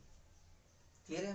अच्छा, ये बात की, ये किस पे फोर्स है बेटा, टू पर कि वन पर, टू पर, किसके कारण, वन के कारण। तो force on two due to one होगा K Q one Q two vector R upon vector R के मैग्नीट्यूड का whole cube, K Q one Q two vector R upon vector R के मैग्नीट्यूड का whole cube. यहाँ तक clear है बेटा? अच्छा, आप समझते हैं, तो ये फार्मूला तो आ गया बेटा, फार्मूला तो अब इसको समझ लेते हैं कि फार्मूला पूरी तरह से सही है कि कुछ और मॉडिफिकेशन हमको करने पड़ेंगे यहाँ पे। सिंपल, अभी हमने किस पे फोर्स लिखा है बेटा, Q2 पे, किस पे लिखा है बेटा, Q2 पे। क्लियर? अच्छा, क्या ऐसे Q1 पे लिखोगे तो क्या होगा, वेक्टर या आर इधर हो जाएगा कि नहीं, तो बात तो वही रहेगी बेटा, तो बदलेगा नहीं, फार्मूला तो वही अप्लाई रहेगा बेटा। तो उसके जब इस पर फोर्स लिखोगे तो वेक्टर आर का डायरेक्शन इधर हो जाएगा बेटा, वेक्टर आर का डायरेक्शन। तो एक बात क्या यहाँ पे क्लियर होनी चाहिए कि वेक्टर आर जो है उसका हेड किधर की तरफ होना चाहिए, वेक्टर आर का हेड उस पॉइंट की तरफ होना चाहिए जिस पॉइंट पे हमको फोर्स निकालना है। ध्यान रखना बेटा, वेक्टर आर का हेड किधर तरफ होना चाहिए, वेक्टर आर का हेड उस पॉइंट की तरफ होना चाहिए जिस पॉइंट पे हमको क्या निकालना है, फोर्स निकालना है। तो ये बात क्लियर रखो यहाँ पे कि वेक्टर आर का हेड उस पॉइंट की तरफ होना चाहिए जिस पॉइंट पे फोर्स निकालना है। यहाँ तक बात क्लियर है? अब दूसरी बात आते हैं, सोचो अगर ये प्लस प्लस था तो सब कुछ जुगाड़ सही है, प्लस है तो ये वाला इधर लगा है, इसका वेक्टर आर इधर है, सोचो ये वाले का इस पे देखते तो इसका फोर्स इधर होता, वेक्टर आर इधर होता, बात सब सही थी। लेकिन अगर माइनस का चार्ज एक को एक हो जाता तो सोचो ये प्लस का होता ये माइनस का, सोचो ध्यान से, अगर ये प्लस का ये माइनस का, तो जो अगर ये माइनस का होता तो ये वाला इसको क्या करता, रिपेल करता कि अट्रैक्ट, अट्रैक्ट करता। तो ये जो फोर्स अभी इधर की तरफ है क्या वो इधर होता कि नहीं बेटा, तो बताओ वेक्टर आर के लॉन्ग है कि उसके अपोजिट है, अपोजिट है, तो क्या माइनस साइन आना चाहिए नहीं बेटा, क्या आना चाहिए था, माइनस। अब बताओ माइनस कैसे आएगा बेटा, तो यहाँ पे फॉर्मूले थोड़ी सी दिक्कत आ रही है बेटा, तो क्या कर दूं कि ये माइनस हो जाए, तो सिंपल तरीका अगर क्या कर दे यहाँ पे, चार्जेस को साइन के साथ रख दो, क्या रख दो बेटा, चार्जेस को साइन के साथ। सोचो अगर इस चार्ज को साइन के साथ रखोगे जैसे जैसे रहेगा तो ये प्लस और ये माइनस तो मल्टीप्लाई होगा, अपने आप माइनस आ जाएगा नहीं बेटा, और माइनस आर इस डायरेक्शन को संभाल लेगा जो ऐसे पीछे की तरफ आ रहा है, तो सारी चीजें वही आ जाएगी नहीं बेटा। इसका मतलब इस फार्मूला को क्या करना चाहिए, सिंपल सा, कुछ नहीं, सिंपल सा, हमेशा फार्मूला आप ऐसे ही याद रखिए, K Q one Q two vector R upon vector R का मैग्नीट्यूड का होल क्यूब। और क्या ध्यान रखेंगे, वेक्टर आर का हेड किधर होना चाहिए, वेक्टर आर का हेड उस पॉइंट की तरफ होना चाहिए जिस पॉइंट पे क्या निकालना है, फोर्स निकालना है, क्या निकालना है, फोर्स। और दूसरा जो Q1 Q2 है किसको रखना है, किसके साथ रखना होगा बेटा, साइन के साथ। Q1 Q2 को हम रखेंगे किसके साथ बेटा, साइन के साथ, यहाँ लिख लीजिए बेटा, Q1 Q2 को हम रखेंगे साइन के साथ, इनके प्रॉपर साइन के साथ रखेंगे। प्लस का होगा तो प्लस के साथ, माइनस का होगा तो माइनस। अब अगर साइन के साथ रखोगे तो चाहे एक प्लस हो एक माइनस हो, चाहे माइनस माइनस हो चाहे प्लस, जैसा भी होगा हर जगह एप्लीकेबल होगा। तो ये रहा हमारा बेटा कूलम्ब्स लाइन वेक्टर फॉर्म। तो रटना हो फॉर्मूला तो ये रटो बेटा, अगर आपसे कोई पूछे what is Coulomb's line vector form बताइए क्या फॉर्मूला, तो आप सीधे बोलो K Q one Q two vector R बटे वेक्टर आर का मैग्नीट्यूड का होल क्यूब। सिंपल सा है, K Q one Q two vector R बटे वेक्टर आर के मैग्नीट्यूड का होल। वेक्टर आर का हेड किधर होना चाहिए बेटा, वेक्टर आर का हेड उस पॉइंट की तरफ होना चाहिए जिस पॉइंट पे फोर्स निकालना है, और इस फोर्स के फॉर्मूले में Q1 Q2 किसके साथ रखते हैं बेटा, साइन के साथ। आप चाहो तो अपना नोट भी कर लो ये बात को कि वेक्टर आर का हेड किधर तरफ होना चाहिए, वेक्टर आर का हेड उस पॉइंट, अपने वर्ड्स में लिख लो ज्यादा अच्छा लगेगा, आप नोट करके यहाँ पे लिख लीजिए बेटा इसके आगे, ठीक है, पर यहाँ तो नोट कर लो, सब बातें समझ लीजिए तो आराम से इसको नोट कर लो। तो यहाँ पे क्या लिखना है, सिंपल से नोट करके सबसे पहला पॉइंट क्या लिखूंगा, वेक्टर आर का हेड किधर होना चाहिए बेटा, वेक्टर आर का हेड उस, ऐसे ही सिंपल वर्ड में लिखना हो जैसे आपको बोलना बेटा, वेक्टर आर का हेड उस पॉइंट की तरफ होगा जिस पॉइंट पे फोर्स निकालना होगा, और Q1 Q2 किसके साथ रखेंगे, Q1 Q2 को साइन के साथ रखना है, किसके साथ रखना है बेटा, साइन। ये दो बातें आप लिख लीजिए, ये दोनों बातें आप लिख लीजिए और आप अप्लाई करते करते आपको याद रहेगा बेटा, ठीक है। बात तो ये तो है फॉर्मूला, अगर कोई आपसे फॉर्मूला पूछे तो फॉर्मूला ये बोलना है Q1 Q2 वेक्टर आर बटे वेक्टर आर के मैग्नीट्यूड का होल। क्लियर है बेटा, यहाँ तो बात सही। अब अप्लाई कैसे करना है, अप्लाई करने का एक शानदार तरीका बता रहा हूँ जो याद भी नहीं करना होगा आपको, ठीक है। हटाओ इसको, ये सब हटाता हूँ बेटा, ठीक। अब देखिए आप इसको अप्लाई कैसे करें, फॉर्मूला तो रटने के लिए फॉर्मूला तो यही होगा, अप्लाई करने के लिए आप ऐसे मत करना, अप्लाई इससे करना जो आपको अब सिखा रहा हूँ बेटा, ठीक। ध्यान को बेटा, चूंकि अब दिमाग में क्वेश्चन आएगा सर आप अप्लाई जब वो करा रहे हैं तो इसको क्यों बताया, इसको इसलिए बताया कि अगर कोई बोलना होगा तो वो वाला फॉर्मूला बोलने में थोड़ा टफ होगा बेटा, जुबान पे उतना अच्छा नहीं आएगा, जुबान पे यही अच्छा आएगा, इसलिए कोई अगर आपसे फॉर्मूला पूछे तो आप ये बोलो, ठीक है, लेकिन अप्लाई करना हो तो ये अब तरीका अप्लाई करो जो आप सिखाने जा रहा हूँ बेटा। क्लियर, कैसे समझो, तो फॉर्मूला याद रखना है बेटा कि कभी भी कूलम साइन वेक्टर फॉर्म पूछा जाए तो ध्यान क्या बोलेंगे बेटा, F बराबर K Q1 Q2 vector R बटे वेक्टर आर के मैग्नीट्यूड का होल क्यूब। वेक्टर आर का हेड कितना होना चाहिए बेटा, वेक्टर आर का हेड उस पॉइंट की तरफ होना चाहिए जिस पॉइंट पे क्या निकालना है, फोर्स, क्या निकालना है बेटा, फोर्स, और चार्जेस को किसके साथ रखना है, Q1 Q2 को साइन के साथ, वेक्टर फॉर्म में साइन के साथ, और जो स्केलर फॉर्म था उसमें केवल मैग्नीट्यूड, याद क्लियर रखना बेटा, ठीक। तो ये बातें आपको क्लियर रखनी है, ठीक। आगे बढ़ते हैं, अगर आगे हम बात करें कैसे समझो, हमने कह दिया कि मान लो ये Q1 है ये Q2 है, कभी कभार क्या करता है इनके पोजीशन वेक्टर देता है, क्या देता है, पोजीशन वेक्टर। हमने बोल दिया इसका वेक्टर है वेक्टर R1 पोजीशन वेक्टर, और इसका क्या है वेक्टर R2, याद है पोजीशन वेक्टर, सपोज अगर ध्यान होगा मैंने पोजीशन वेक्टर के बारे में बताया था, किसी भी पॉइंट का पोजीशन वेक्टर होता है ओरिजिन को उस पॉइंट से मिलाने वाली लाइन के नाम होता है, ऐसे इसका भी पोजीशन वेक्टर। तो ये Q1 और Q2 के क्या है बेटा, ये पोजीशन वेक्टर। कभी कभार आपको क्वेश्चन में क्या देगा, पोजीशन वेक्टर देगा, अगर बताओ पोजीशन वेक्टर अगर मुझे दे दिया है तो बताओ ये वेक्टर आर लिखना आसान नहीं है, सोचो वेक्टर आर कैसे लिखोगे, सोचो वेक्टर आर की वैल्यू क्या होगी, अरे वेक्टर आर कौन सा वेक्टर है, वेक्टर ए बी है ना, अरे देखो ना वेक्टर आर ये वाला वेक्टर है, तो वेक्टर आर कौन सा वेक्टर है, ए बी वेक्टर।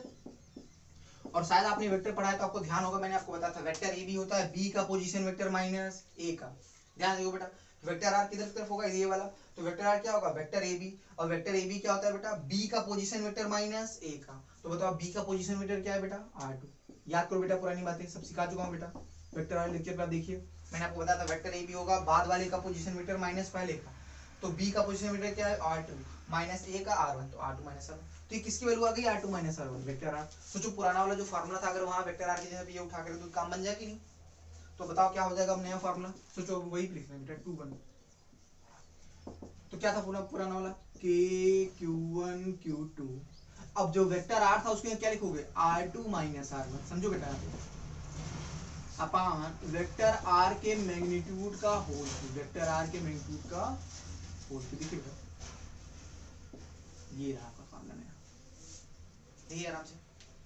सोचो जहां पर वेक्टर आर था वहां हमने क्या उठा के रख दिया, उसकी वैल्यू उठा के रख दिया।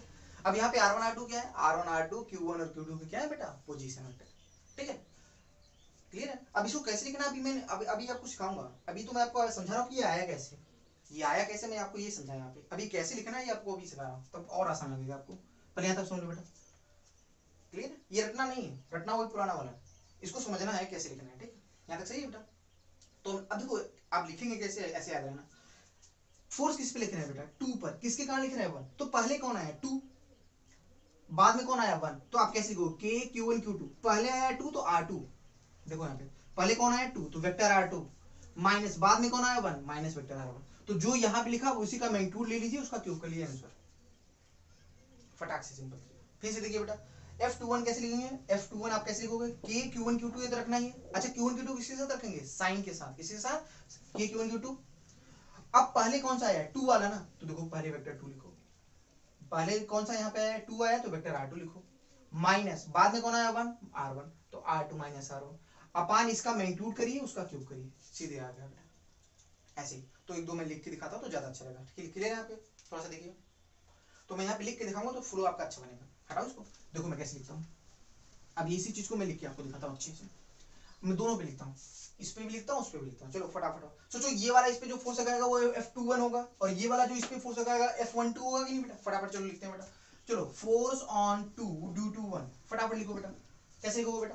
कहोगे सेम फॉर्मूला KQ1Q2। अब देखो कैसे लिखा जाएगा। पहले कौन आया? 2 की 1, 2 आया।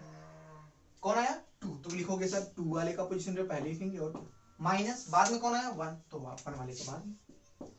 अब जो ऊपर लिखा ना उसी का मैग्नीट्यूड ले लीजिए और उसका क्यूब कर दीजिए, उसी का मैग्नीट्यूड ले लीजिए और उसका बेटा आ गया फोर्स का था। क्या आ गया? फोर्स आ गया, सिंपल सा। देख लीजिए आराम से, क्लियर है? अच्छा, इस तरह से दूसरा भी देख लो आराम से। ऐसे क्या F12 क्या होगा बेटा? किसी फोर्स लग रहा है 1 पर, किसके कारण बेटा? 2, तो इसके कारण इस फोर्स क्या इधर तरफ लगेगा बेटा? देखो देखो ये वाला। तो चलो फटाफट लिखते हैं बेटा, कैसे लिखोगे? Q1 का Q1 इंटू Q2, चार्ज को कैसे रखोगे? साइन के साथ रखेंगे, याद है बेटा? Q1 into Q2।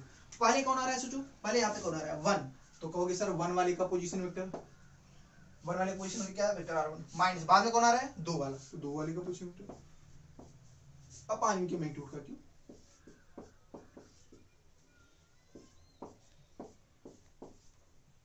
खत्म, लो हो गया। मैं फटाफट लिख लिया बेटा। तो इस तरह से आप लिखोगे बेटा। सोचो इसमें रखना भी नहीं, Q1 Q2 जो पहले है उसका पोजीशन माइनस बाद में अपन उसके मैग्नीट्यूड का क्यों करो, काम खत्म। लेकिन यहाँ पे ध्यान रखना Q1 Q2 कैसे रखना है बेटा? Q1 Q2 हमेशा ध्यान रखना साइन के साथ रखना है। कैसे रखना है? साइन के साथ। ये बात ध्यान रखना, भूलना मत इसको बेटा, काफी इंपॉर्टेंट है। ये साइन के साथ रखते हैं बेटा, दोनों जगह यही बात है बेटा, दोनों जगह यही बात है। ये Q1 Q2 यहाँ भी ध्यान रखना साइन के साथ, और यहाँ भी साइन के साथ, दोनों जगह यहाँ साइन के साथ। क्लियर? तो लिखना आप ऐसे है बेटा, क्लियर है? तो ये रहा हमारा कूलम्स लाइन वेक्टर फॉर्म के सारे आइडिया। कभी आपको ज्यादातर पोजीशन वेक्टर से आते हैं बेटा क्वेश्चन, आप डायरेक्ट भी दे तो वैसे भी आप कर सकते हो आराम से। क्लियर है बेटा? तो देखो अगर कोई फार्मूला पूछे तो वो वाला बताना है, अप्लाई कौन सा करना है ये वाला। ये काफी आसान है, इससे आपको लिखने में काफी ज्यादा आसान हो, ज्यादातर क्वेश्चन आपको पोजीशन वेक्टर से ही आते हैं। क्लियर है? हटाओ इसको बेटा। तो ये कंप्लीट होता है कूलम्स लाइन वेक्टर फॉर्म। अब इसके कुछ क्वेश्चन कर लेते हैं बेटा। क्या कर लेते हैं इसके कुछ क्वेश्चन।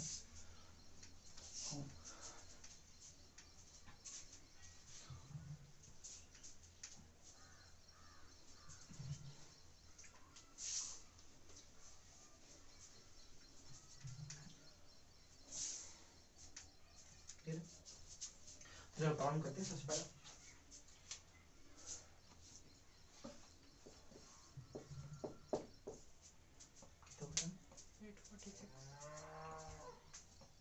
स्टार्ट कितने बजे? 7:30।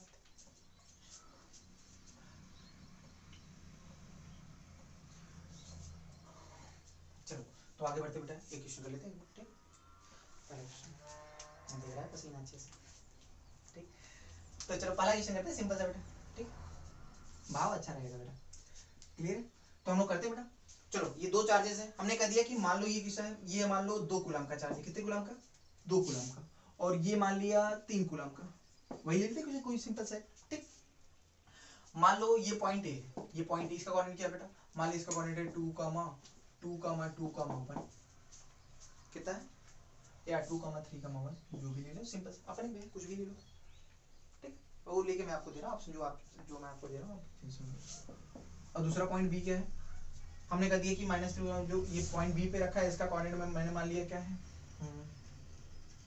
4,5,3। ये 4,5,2, 4,5,2। क्लियर?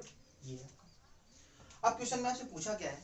क्वेश्चन में सिंपल सा आपसे पूछा है, आपको बताना है बी वाले चार्ज पे फोर्स ड्यू टू है। Force on B due to है। बी वाले पर एक के कारण फोर्स बताना है। तो उसको कह दो कैसे लिखोगे? Force on B due to, तो क्या लिखोगे? फोर्स ऑन किस पे लिखना है बेटा? बी पर। किसके कारण? ए। जिस पर लिखना होगा उसको पहले, जिसके कारण लिखना होगा उसको बाद में। तो आपको ये फाइंड करना है। आपसे क्वेश्चन बोला find force on B due to A, इसे क्या बोलते हैं? Force on B due to A. तो आपको ये बताना है। कैसे करेंगे बेटा? सेम वही। अब बताओ ये चार्जेस क्या कहाँ पे रखे हैं? 2D में कि 3D में? 3D में। तो किस फॉर्म पे जरूरत है? किससे करना चाहिए बेटा सॉल्व? वेक्टर फॉर्म से। किससे सॉल्व करना चाहिए? वेक्टर फॉर्म से। सॉल्व करते हैं बेटा। तो कैसे लिखेंगे बेटा? चलो आ जाओ फटाफट। तो कहोगे sir force on B due to A. चलो फॉर्म लगाते हैं KQ1Q2/R²। बताओ K क्या है बेटा? ध्यान देखो K, तो K तो अपना याद है k की वैल्यू हम क्या लिखते थे, याद है 9 इंटू 10 टू द पावर, याद है ना सबको, k की वैल्यू होती है 9 इंटू 10 पावर 9। q1 बताओ ये चार्ज कितना है 2 इंटू q2, q2 क्या होगा बेटा +3 लिखोगे कि -3, सोचो इसको क्या +3 लिखोगे कि -3, माइनस। ध्यान रखना बेटा, अभी बताया था वेक्टर फॉर्म में चार्जेस को साइन के साथ रखते हैं, तो यहाँ पे क्या लिखोगे इसको -3, आराम देख लीजिए बेटा, चार्जेस को साइन के साथ, ये प्लस है तो प्लस में लिखा जाएगा और ये माइनस है तो माइनस, तो क्या होगा k की वैल्यू होती है 9 into 10 q1 2 into q2 -3।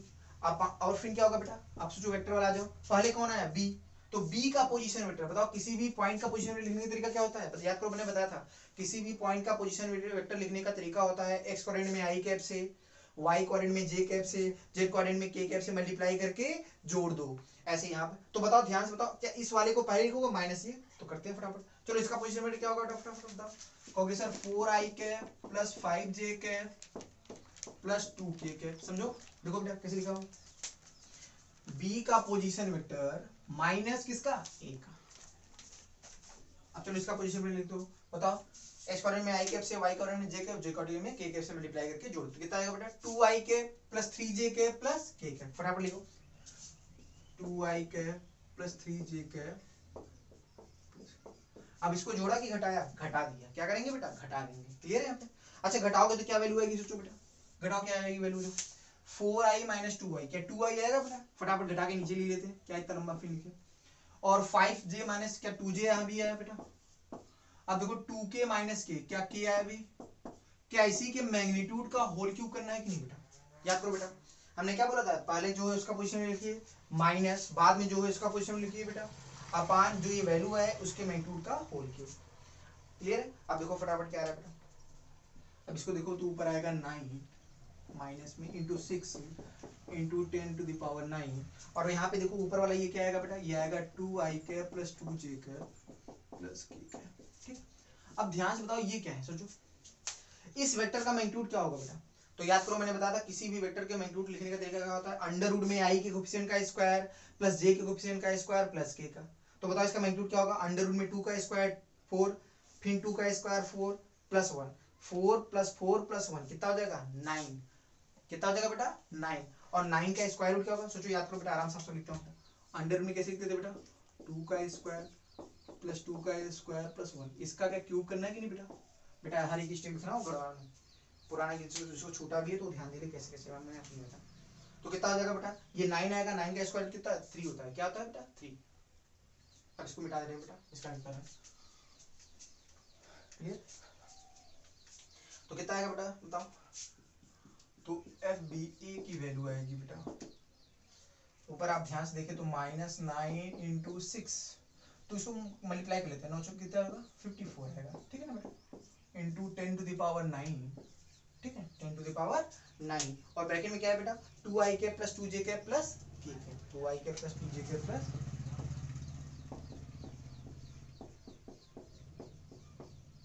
Clear है बेटा। अपान क्या आएगा नीचे, देखिए नीचे आपका ये क्या है, इसका मैग्नीट्यूड ये क्या है बेटा 9, 9 का स्क्वायर क्या हो जाएगा 3, 3 का क्यूब 27, क्लियर है। अब 27 से कट करो आंसर आ गया लो, तो आपका आया -2 into 10 to the power 9 2i के प्लस 2j के बेटा, दिस इज आंसर, ये आपका आंसर है। रिकॉर्डिंग वाले में देखो कितना टाइम, उसमें देखो कितना टाइम लिखा है रिकॉर्डिंग में, तो इस तरह से बेटा सॉल्व, हाँ तो बच्चों हो गया वाला क्वेश्चन, ठीक है। तो इस तरह से हम वेक्टर फॉर्म में वाले क्वेश्चन को करें, तो पहला क्वेश्चन हमने ऐसे किया, ठीक है बेटा, एक और क्वेश्चन करते हैं बेटा, हो गया यहाँ पे समझ में आया बेटा, तो आपका है -2 इंटू 10 पावर 9 2i के प्लस 2j के प्लस k के, इतना न्यूटन हमारा फोर्स है, यहाँ तक क्लियर। अच्छा आते हैं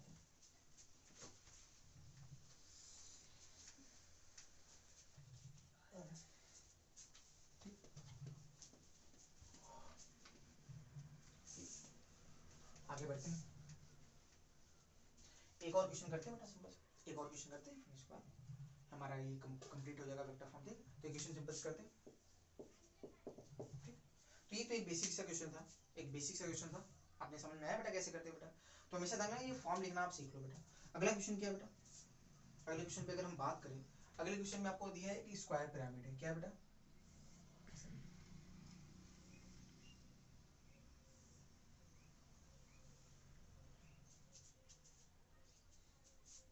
एक स्क्वायर पिरामिड है, समझो।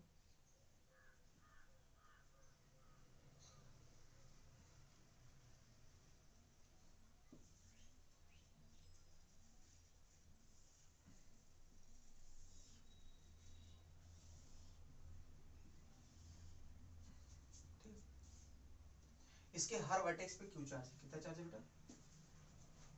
एक स्क्वायर पिरामिड है, इसके हर वर्टेक्स पे कितना चार्ज है? क्यू चार्ज है। ठीक, इन सब का नाम क्या है बेटा? इन वर्टेक्स का नाम दे दे रहा हूँ। ये आपका है मान लो ए, ये बी, ये सी, और ये आपका क्या है? ये डी वर्टेक्स है, और ये ई वर्टेक्स है जो टॉप है आपका। ये क्या है बेटा? स्क्वायर पिरामिड, नाम दे रहा हूँ इसको बेटा। इसको क्या बोलते हैं? Square pyramid. आपने तंबू देखा होगा ऐसा, ठीक है, वो पिरामिड टाइप।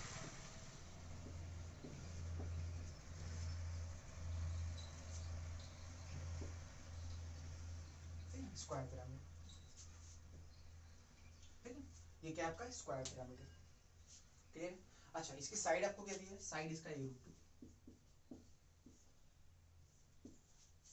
इसकी साइड कितनी है बेटा? a√2। क्लियर? अब इसको जो सॉल्व करते हैं जल्दी से, आराम से देखते हैं। क्वेश्चन में आपसे पूछा क्या बेटा? सिंपल सा, इस क्वेश्चन में आपसे पूछा गया है, आपको बताना है वर्टेक्स ई पर लगने वाला नेट फोर्स। क्या बताना है? वर्टेक्स ई पे लगने वाला नेट फोर्स। ठीक, तो वर्टेक्स ई पे लगने वाला नेट फोर्स निकालना है। क्वेश्चन में क्या लिखो? लिख लो फटाफट question. Find net force on charge at vertex, vertex E पर जो आपका चार्ज है उस पर क्या बताना है बेटा? Net force. वर्टेक्स ई पर जो चार्ज है उस पर क्या बताना है बेटा? Net force. Clear? Vertex E पर जो चार्ज है उस पर क्या बताना है बेटा? Net force. ठीक है, तो करते हैं बेटा। तो सोचो अगर इस पर नेट फोर्स निकालना हो तो सोचो ई वाले पे कौन कौन फोर्स लगा रहा है? क्या ए वाला चार्ज लगा रहा है फोर्स? हाँ। क्या बी वाला भी लगा रहा है? हाँ। क्या सी वाला भी लगा रहा है? हाँ। क्या डी वाला भी लगा रहा है कि नहीं? तो चारों कार्ड अगर फोर्स निकाल लो, उनको वेक्टरली जोड़ लो तो काम हो जाएगा नहीं? क्या इसी को हम सुपर पोजिशन प्रिंसिपल करते थे? नहीं बेटा, एकदम। तो इन चारों कार्ड फोर्स निकाल के जो लो काम हो जाए बेटा। अब बात आया, ध्यान से देखो, अब बताए कौन सा फॉर्म लगाना पड़ेगा? क्या वो पुराना वाला फॉर्म लगा सकते हैं क्या? नहीं लगा सकते। क्यों? चूंकि ये चार्जेस बताओ 2D में है कि 3D में है? 3D में है, इसलिए कौन सा फॉर्म लगाना पड़ेगा? Vector form. क्या लगाना पड़ेगा? Vector form. अब वेक्टर फॉर्म लगाते वक्त हमको कोऑर्डिनेट पता होना चाहिए। क्या पता होना चाहिए बेटा? कोऑर्डिनेट। यहाँ पे किसी पॉइंट का कोऑर्डिनेट दिया है क्या? नहीं। खुद ही समझना होगा कैसे किसका कोऑर्डिनेट कैसे लेना है, क्या लेना है, कोऑर्डिनेट कैसे मारना है। ये आपको यहाँ पे कोऑर्डिनेट सबका दिया नहीं। जब तक कोऑर्डिनेट आपको पता नहीं होगा तब तक आप पोजीशन वेक्टर लिख नहीं पाओगे, तब तक आसानी से काम नहीं हो पाएगा। तो इसके लिए थोड़ा दिमाग लगाते हैं बेटा। हमेशा ध्यान रखना बेटा, हर एक क्वेश्चन का आइडिया आपको ऐसा नहीं क्वेश्चन देखते ही आपसे हो जाएगा बेटा, प्रैक्टिस से आपको समझ में आएगा बेटा। हाँ, कहाँ कैसे मारना होता है। ठीक है, तो यहाँ से मैं आपको एक आइडिया क्लियर कर रहा हूँ कैसे होगा बेटा। ध्यान से बताओ, अगर इसको कोऑर्डिनेट लिखना हो सबसे आसान तरीका क्या है बेटा? सबसे आप इसको टॉप से देखिए। किससे देखे बेटा? अगर टॉप से आप देखोगे तो ये कैसा दिखाई देगा? स्क्वायर। क्या स्क्वायर जैसा दिखेगा कि नहीं? ध्यान से देखो, अगर इस पिरामिड को टॉप से देखोगे, ऊपर से देखोगे तो कैसा दिखेगा? केवल एक स्क्वायर जैसा दिखेगा। कैसा दिखेगा? स्क्वायर जैसा। तो मैं इसको आपको बताता हूँ सिंपल सा, अपनी सुविधा के अनुसार। तो ये आपका एक्स एक्सिस, और ये हमेशा ना ओरिजिन आप कहीं भी मान सकते हो। अगर ध्यान दिया होगा कूलम्स लाइन वेक्टर फॉर्म, तो आपने देखा होगा वो ओरिजिन की पोजीशन पे कहीं डिपेंड नहीं करता था। R2 - R1, ओरिजिन कहीं भी उससे कोई खास फर्क नहीं पड़ना। तो ओरिजिन आप कहीं भी मान सकते हो अपनी सुविधा से। आंसर हर बार सेम ही आएगा। बस ध्यान रखना, मानना वही है जहां से हर पॉइंट के कोऑर्डिनेट आसानी से लिख सकें बेटा। जहां जिस पॉइंट को आप ओरिजिन मान के हर पॉइंट का कोऑर्डिनेट आसानी से लिख सकते हैं, वहीं पर आप ओरिजिन मानिए बेटा। और ये बातें आपको कैसे पता चलेंगी? प्रैक्टिस से। कैसे पता चलेगा? प्रैक्टिस से। तो ध्यान से देखिए, तो ये कैसा होगा बेटा? अगर टॉप से देखोगे स्क्वायर बनेगा, तो कैसा दिखाई देगा वो स्क्वायर? उसको मैंने आपको अपनी सुविधा के अनुसार वैसे एडजस्ट किया बेटा, आप परेशान नहीं है बेटा। सर आपने ऐसे टेढ़ा क्यों दिखा दिया? वो मैंने अपनी सुविधा के अनुसार ऐसे एडजस्ट किया स्क्वायर को। क्या ऐसे दिखेगा? नहीं स्क्वायर, देखो ध्यान से। अगर हम इसको टॉप से देखो तो क्या इसको ऐसा स्क्वायर बना सकता हूँ? नहीं बेटा। ये अपने तो बताओ हर एक साइड कितना है बेटा? a√2 कितना है? a√2। तो ये वाला भी कितना है बेटा? सब a√2 के हैं, सब a√2 के हैं। ठीक है, ये स्क्वायर है। अब ध्यान से अगर देखो, ये अगर a√2 का है, क्या है बेटा? a√2 के अगर हर साइड है तो ये कितना हो जाएगा बेटा? क्या बोल सकता हूँ? ये भी a होगा और ये भी a होगा कि नहीं बेटा? ध्यान दो बेटा, सोचो अगर ये a√2 है तो ये भी a और ये भी a। क्लियर? सिमिलरली ये भी a और ये भी a। तो बताओ, ध्यान, अब नाम कर देते हैं। हमने बोल दिया ये a है, ये b है, ये c है और ये d। किसी को भी नाम ले लो, क्या फर्क पड़ता है? ठीक है। अच्छा, अब ध्यान बताओ, हर जगह चार्ज कितने बेटा? क्यू की ही चार्ज है। यहाँ भी क्यू का चार्ज, यहाँ भी क्यू का चार्ज, यहाँ भी क्यू का चार्ज, और यहाँ भी सब जगह क्यू की ही चार्ज है। अच्छा, वो पांचवा चार्ज कहाँ है? जो ये ई पॉइंट पे, वो यहाँ पे है बेटा। ध्यान से, ये यहाँ पे है। ध्यान रखना 3D में है वो जेड के नाम। आप ध्यान से देखो तो यहाँ से ए दूरी पे वो यहाँ पे है। तो सोचो अगर मैं हर पॉइंट का कॉर्डिनेट लिखूं तो ई का लिखता हूँ बेटा। तो सबसे पहले ए पॉइंट का कोऑर्डिनेट, ए पॉइंट का कोऑर्डिनेट क्या होगा बेटा, सोचो सोचो फटाफट। कहोगे सर एक्स में ए चला, वाई में कुछ नहीं चला ना जेड में चला, तो एक्स में कितना चला ए, वाई में कुछ नहीं, जेड में भी कुछ नहीं, तो ए पॉइंट का कोऑर्डिनेट आ गया, ए पॉइंट का कोऑर्डिनेट आ गया। चलो बी पॉइंट का कोऑर्डिनेट लिखते हैं बेटा, एक्स में कुछ चला नहीं, वाई में कितना चला ए, जेड में कुछ चला क्या नहीं, देखो फटाफट बी पॉइंट का कोऑर्डिनेट कैसे निकल रहा है, आराम से ध्यान दीजिए बेटा। एक्स में कुछ नहीं चला, ओरिजिन सीधे ऊपर गए, ऊपर मतलब वाई के अलोंग, तो वाई के अलोंग केवल कौन सा कोऑर्डिनेट होगा, केवल वाई कोऑर्डिनेट होगा, जेड कोऑर्डिनेट भी नहीं है, तो एक्स कोऑर्डिनेट 0, वाई के अलोंग ए चला, जेड कोऑर्डिनेट कुछ भी नहीं चला। ऐसे यहां पर ध्यान दो, एक्स के अलोंग कितना चला, कुछ नहीं, सोचो सॉरी सी का, एक्स के अलोंग कितना चलोगे माइनस में, देखो ना पीछे जा रहा हूं, पीछे मतलब माइनस, तो माइनस से वाई के अलोंग कुछ नहीं, जेड के अलोंग कुछ नहीं, देखो बेटा। अब सीधे डी का बताओ फटाफट, डी का क्या, केवल नीचे जा रहा हूं, मतलब केवल वाई के अलोंग, केवल वाई कोऑर्डिनेट होगा ना, एक्स होगा ना जेड होगा, अभी माइनस का, माइनस क्यों बेटा, तो ऊपर जा रहा है कि नीचे, नीचे बेटा, ये कामा है, ये मत समझ लेना, ठीक। तो आप समझ पा रहे हो ना, ऐसे चलना है आपका, क्लियर है यहाँ पे? तो हर पॉइंट का कोऑर्डिनेट हमने लिख दिया। अच्छा वो ई पॉइंट है, इसका कोऑर्डिनेट क्या होगा बेटा, ई पॉइंट का कोऑर्डिनेट यहाँ पे अलग से लिख रहा हूँ बेटा, ई पॉइंट जो है इसका कोऑर्डिनेट होगा 0, देखो एक्स में जाएगा क्या, तो जो वो यहाँ पे है, एक्स में नहीं, वाई में नहीं, जेड में कितना है ए, तो इस पॉइंट का कोऑर्डिनेट होगा 0, 0, अब देखो ध्यान से बेटा, हर पॉइंट के कोऑर्डिनेट आ गए, ए बी सी डी सब के आ गए बेटा, और हर पॉइंट के कोऑर्डिनेट पता है तो फोर्स लिखना तो आसान है, फोर्स लिखना तो आसान है बेटा। क्वेश्चन नोट करके साफ साफ इसको, इस डायग्राम को बना लो खासकर, और ये आइडिया आपको धीरे धीरे प्रैक्टिस से पता चलेगा कहाँ पे ओरिजिन मानना चाहिए बेटा, ठीक है। फटाफट सॉल्व करते हैं बेटा, कंप्लीट करते हैं इसको, ठीक। आराम से स्क्रीन पॉज करके नोट कर लीजिए बेटा, आगे बढ़ते हैं। अब चलो सॉल्व करते हैं फटाफट। अब चलो हमको किस पे फोर्स लिखना है, फटाफट लिखते हैं बेटा, हमको फोर्स लिखना है, अगर हम फोकस करें तो हमको फोर्स लिखना है बेटा ई पर, किस पे लिखना है बेटा, फोर्स हमको लिखना है ई पर, तो फटाफट ई पर फोर्स लिखते हैं बेटा, ठीक है, ई पर फोर्स लिखते हैं, जरूर यहाँ से लिखना चालू करते हैं।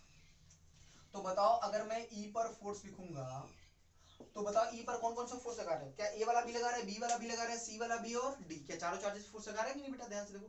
तो बताओ चलो फटाफट लिखते हैं, इसका मतलब अगर ई पर नेट फोर्स निकालना हो तो क्या होगा, पहले force on E due to A plus force on, और कौन लगा रहा है बेटा, बी वाला भी लगा रहा है, और कौन लगा रहा है ई पर, सी वाला भी लगा रहा है, और कौन लगा रहा है बेटा, डी वाला भी, ये चारों फोर्स लगा रहा है। Force on E due to A, force on E due to B, force on E due to C, force on E due to D, इन चारों के कारण जो ई पर फोर्स होगा वही तो लिखना है, वही तो यहाँ लिखना है, लिख के जोड़ दो काम खत्म, लिख के जोड़ दो काम खत्म। चलो फटाफट लिखते हैं बेटा, सबसे पहला force, force on E due to A, चलो कैसे लिखोगे फार्मूला, के Q1 इंटू Q2, क्या दोनों प्लस प्लस, क्या देखो के ई पर कितना चार्ज है Q का, ई पर भी चार्ज कितना है Q, ए का ए पर भी कितना चार्ज है Q, तो के Q1 into Q2 Q square, पहले कौन आ रहा है ई वाला, ई का पोजीशन बेटा क्या होगा बेटा, देखो फटाफट, 0 i कैप 0 जो क्या a के कैप आएगा कि नहीं, देखो ध्यान से, 0 i cap plus 0 j cap plus a के कैप, तो कितना आएगा ई का पोजीशन बेटा a के कैप, ध्यान देखिए बेटा कितना आएगा a के कैप, माइनस ए का पोजीशन वेक्टर, ए का पोजीशन वेक्टर क्या होगा बेटा ए आई कैप, और ये तो बाकी जीरो ही है, तो केवल क्या आएगा बेटा ए आई कैप। ध्यान दीजिए बेटा, ये किसका पोजीशन, किसका आया बेटा, ये कौन सा फोर्स है बेटा, ये आपका है F E A, force on E due to A, clear, अपान इसका मैग्नीट्यूड बताओ कितना होगा, ध्यान से देखो बेटा, अंडर रूट में ए का स्क्वायर प्लस ए का स्क्वायर, क्या ए रूट 2 आएगा कि नहीं, ध्यान से देखो बेटा, आराम से देखो, अंडर रूट ए का स्क्वायर प्लस ए का स्क्वायर, क्या ए रूट 2 आएगा, उसका क्यूब, तो मैं डायरेक्ट लिख दूं बेटा इसको, तो अगर ए रूट 2 का क्यूब, ऐसे ऐसे लिख दे रहा हूं, ज्यादा अच्छा रहेगा आपको समझ में, ठीक है। तो थोड़ा जल्दी कर रहा हूं इसको बेटा, ठीक, आप बातों को समझ पा रहे हो तो आप समझ पाओगे, नहीं तो आप जिसको लगे कोई दिक्कत हो रही है तो आप आराम आराम से चीजों को लीजिए, रिजल्ट वही आएगा बेटा, ठीक।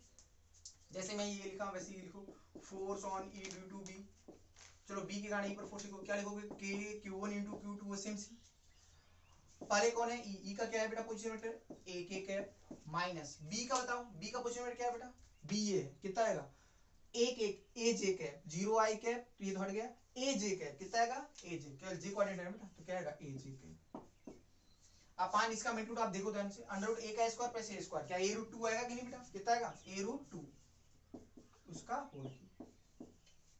सिमिलरली बताओ force on E due to C, क्या होगा सेम, के Q1 Q2, ई का पोजीशन वेक्टर ई क्या होगा बेटा ए के कैप, माइनस सी का पोजीशन वेक्टर क्या होगा बेटा, सी वाला ये वाला पॉइंट है कि नहीं, देखो माइनस ए आई के प्लस बाकी तो जीरो है, तो केवल आएगा माइनस ए आई के, कितना आएगा बेटा यहाँ माइनस से, ध्यान रखना बेटा माइनस ए आई, तो माइनस और माइनस क्या प्लस हो जाएगा बेटा, तो यहाँ पे आएगा बेटा ए आई के, अपान ध्यान से बताओ इसका मैग्नीट्यूड क्या होगा बेटा, अंडर रूट ए स्क्वायर प्लस ए स्क्वायर क्या ए रूट टू आएगा, सेम सेम भाई ए स्क्वायर प्लस ए स्क्वायर कितना हो जाएगा 2a स्क्वायर, और टी स्क्वायर का 2a स्क्वायर का रूट क्या होगा ए रूट टू, तो यहाँ भी आएगा ए रूट टू का क्यूब, ठीक है बेटा। और आखिरी क्या है बेटा, force on E due to D, D वाले कारण फोर्स बताओ कितना होगा, तो क्या same formula K Q one Q two, E का पोजीशन में देखो पहले ई आ रहा है तो ई का पोजीशन में क्या होगा बेटा ए के कैप माइनस बाद में क्या रहा है डी, डी का पोजीशन में क्या होगा बेटा देखो ध्यान से 0 आई कैप माइनस ए जे कैप, तो माइनस और माइनस क्या होगा प्लस अपान इसका मैग्नीट्यूड, मैग्नीट्यूड क्या होगा बेटा ए रूट टू इसके मैग्नीट्यूड का होल क्यूब, सही बेटा। तो ये देखो हमने चारों फोर्सेस लिख लिया फटाफट, हमने force on E due to A, force on E due to B, force on E due to C, force on E due to, चारों फोर्सेस दिया। इन चारों को क्या करना पड़ेगा बेटा, जोड़ना ही तो है, क्या करना है फटाफट जोड़ते हैं बेटा, फटाफट क्या करते हैं जोड़ते हैं, देखिए आराम से साफ हटाओ उसको बेटा, इस डायग्राम को हटा के फटाफट जोड़ते हैं, देख लीजिए जहां पे लगे कोई दिक्कत आराम से जैसे आपको पता सिखाया गया बेटा वैसे लिखिए, आराम से कोई दिक्कत नहीं होगी। चलो जोड़ते हैं फटाफट काम हो जाएगा। जो सबको जोड़ोगे तो नेट फोर्स हमको आएगा फोर्स ऑन, अब देखो यहीं पे दैट फ्लो सोचो के क्यू स्क्वायर सबसे कॉमन मिलना है और ए रूट टू क्यूब ये भी कॉमन मिलना है, ध्यान रखो के क्यू स्क्वायर अपान ए रूट टू का क्यूब ये कॉमन मिलना है, तो इसको सबसे ले लो, ये सबसे कॉमन धरना है बेटा। अब अंदर जोड़ते हैं थोड़ा जल्दी से देखो, सोचो यहाँ पे है ए के कैप माइनस ए आई कैप, और देखो यहाँ पे है ए के कैप प्लस ए आई कैप, तो ए आई कैप कैंसिल हो जाएगा, ध्यान से फिर से देखिए बेटा ए के कैप माइनस ए आई कैप, और यहाँ है ए के कैप प्लस ए आई कैप, तो ए आई कैप कैंसिल हो जाएगा नहीं बेटा, तो ए के कैप क्या 2a के कैप है, कितना है बेटा 2a के कैप। सिमिलरली यहाँ पे देखिए ए के कैप माइनस ए जे कैप, और यहाँ पे है ए के कैप प्लस ए जे कैप, तो अगर इन दोनों को जोड़ेंगे तो ए जे कैप से ए जे कैप कैंसिल, तो क्या हर जगह ए के कैप ए के कैप ए के कैप ए के ये जुड़ जाएंगे, बाकी ये सब आपस में पेयर वाइज कट जाएंगे, तो केवल क्या बचेगा 4a के कैप, क्या बचेगा बेटा। जिसको लगेगा कोई दिक्कत हो रही है बेटा आराम से करके आप कॉमन लेके साफ साफ लिखिए बेटा, अपने आप फटाफट कर जाएगा बेटा। तो कितना आएगा बेटा 4a के कैप। अब थोड़ा इसको लिख लेते हो बेटा, एक्सपेंड कर लेते हैं आंसर आ गया। अब बताओ इसका कितना होगा, रूट टू का क्यूब कितना होगा बेटा 2 रूट टू, कितना होता है बेटा रूट टू का क्यूब कितना होता है 2 रूट टू, कितना होता है बेटा 2 रूट टू, और a का क्यूब कितना होगा a cube.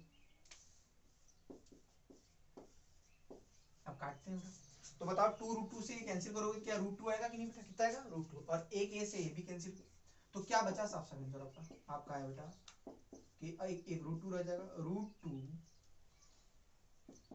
K Q square upon A square into, ठीक है बेटा ये आपका आंसर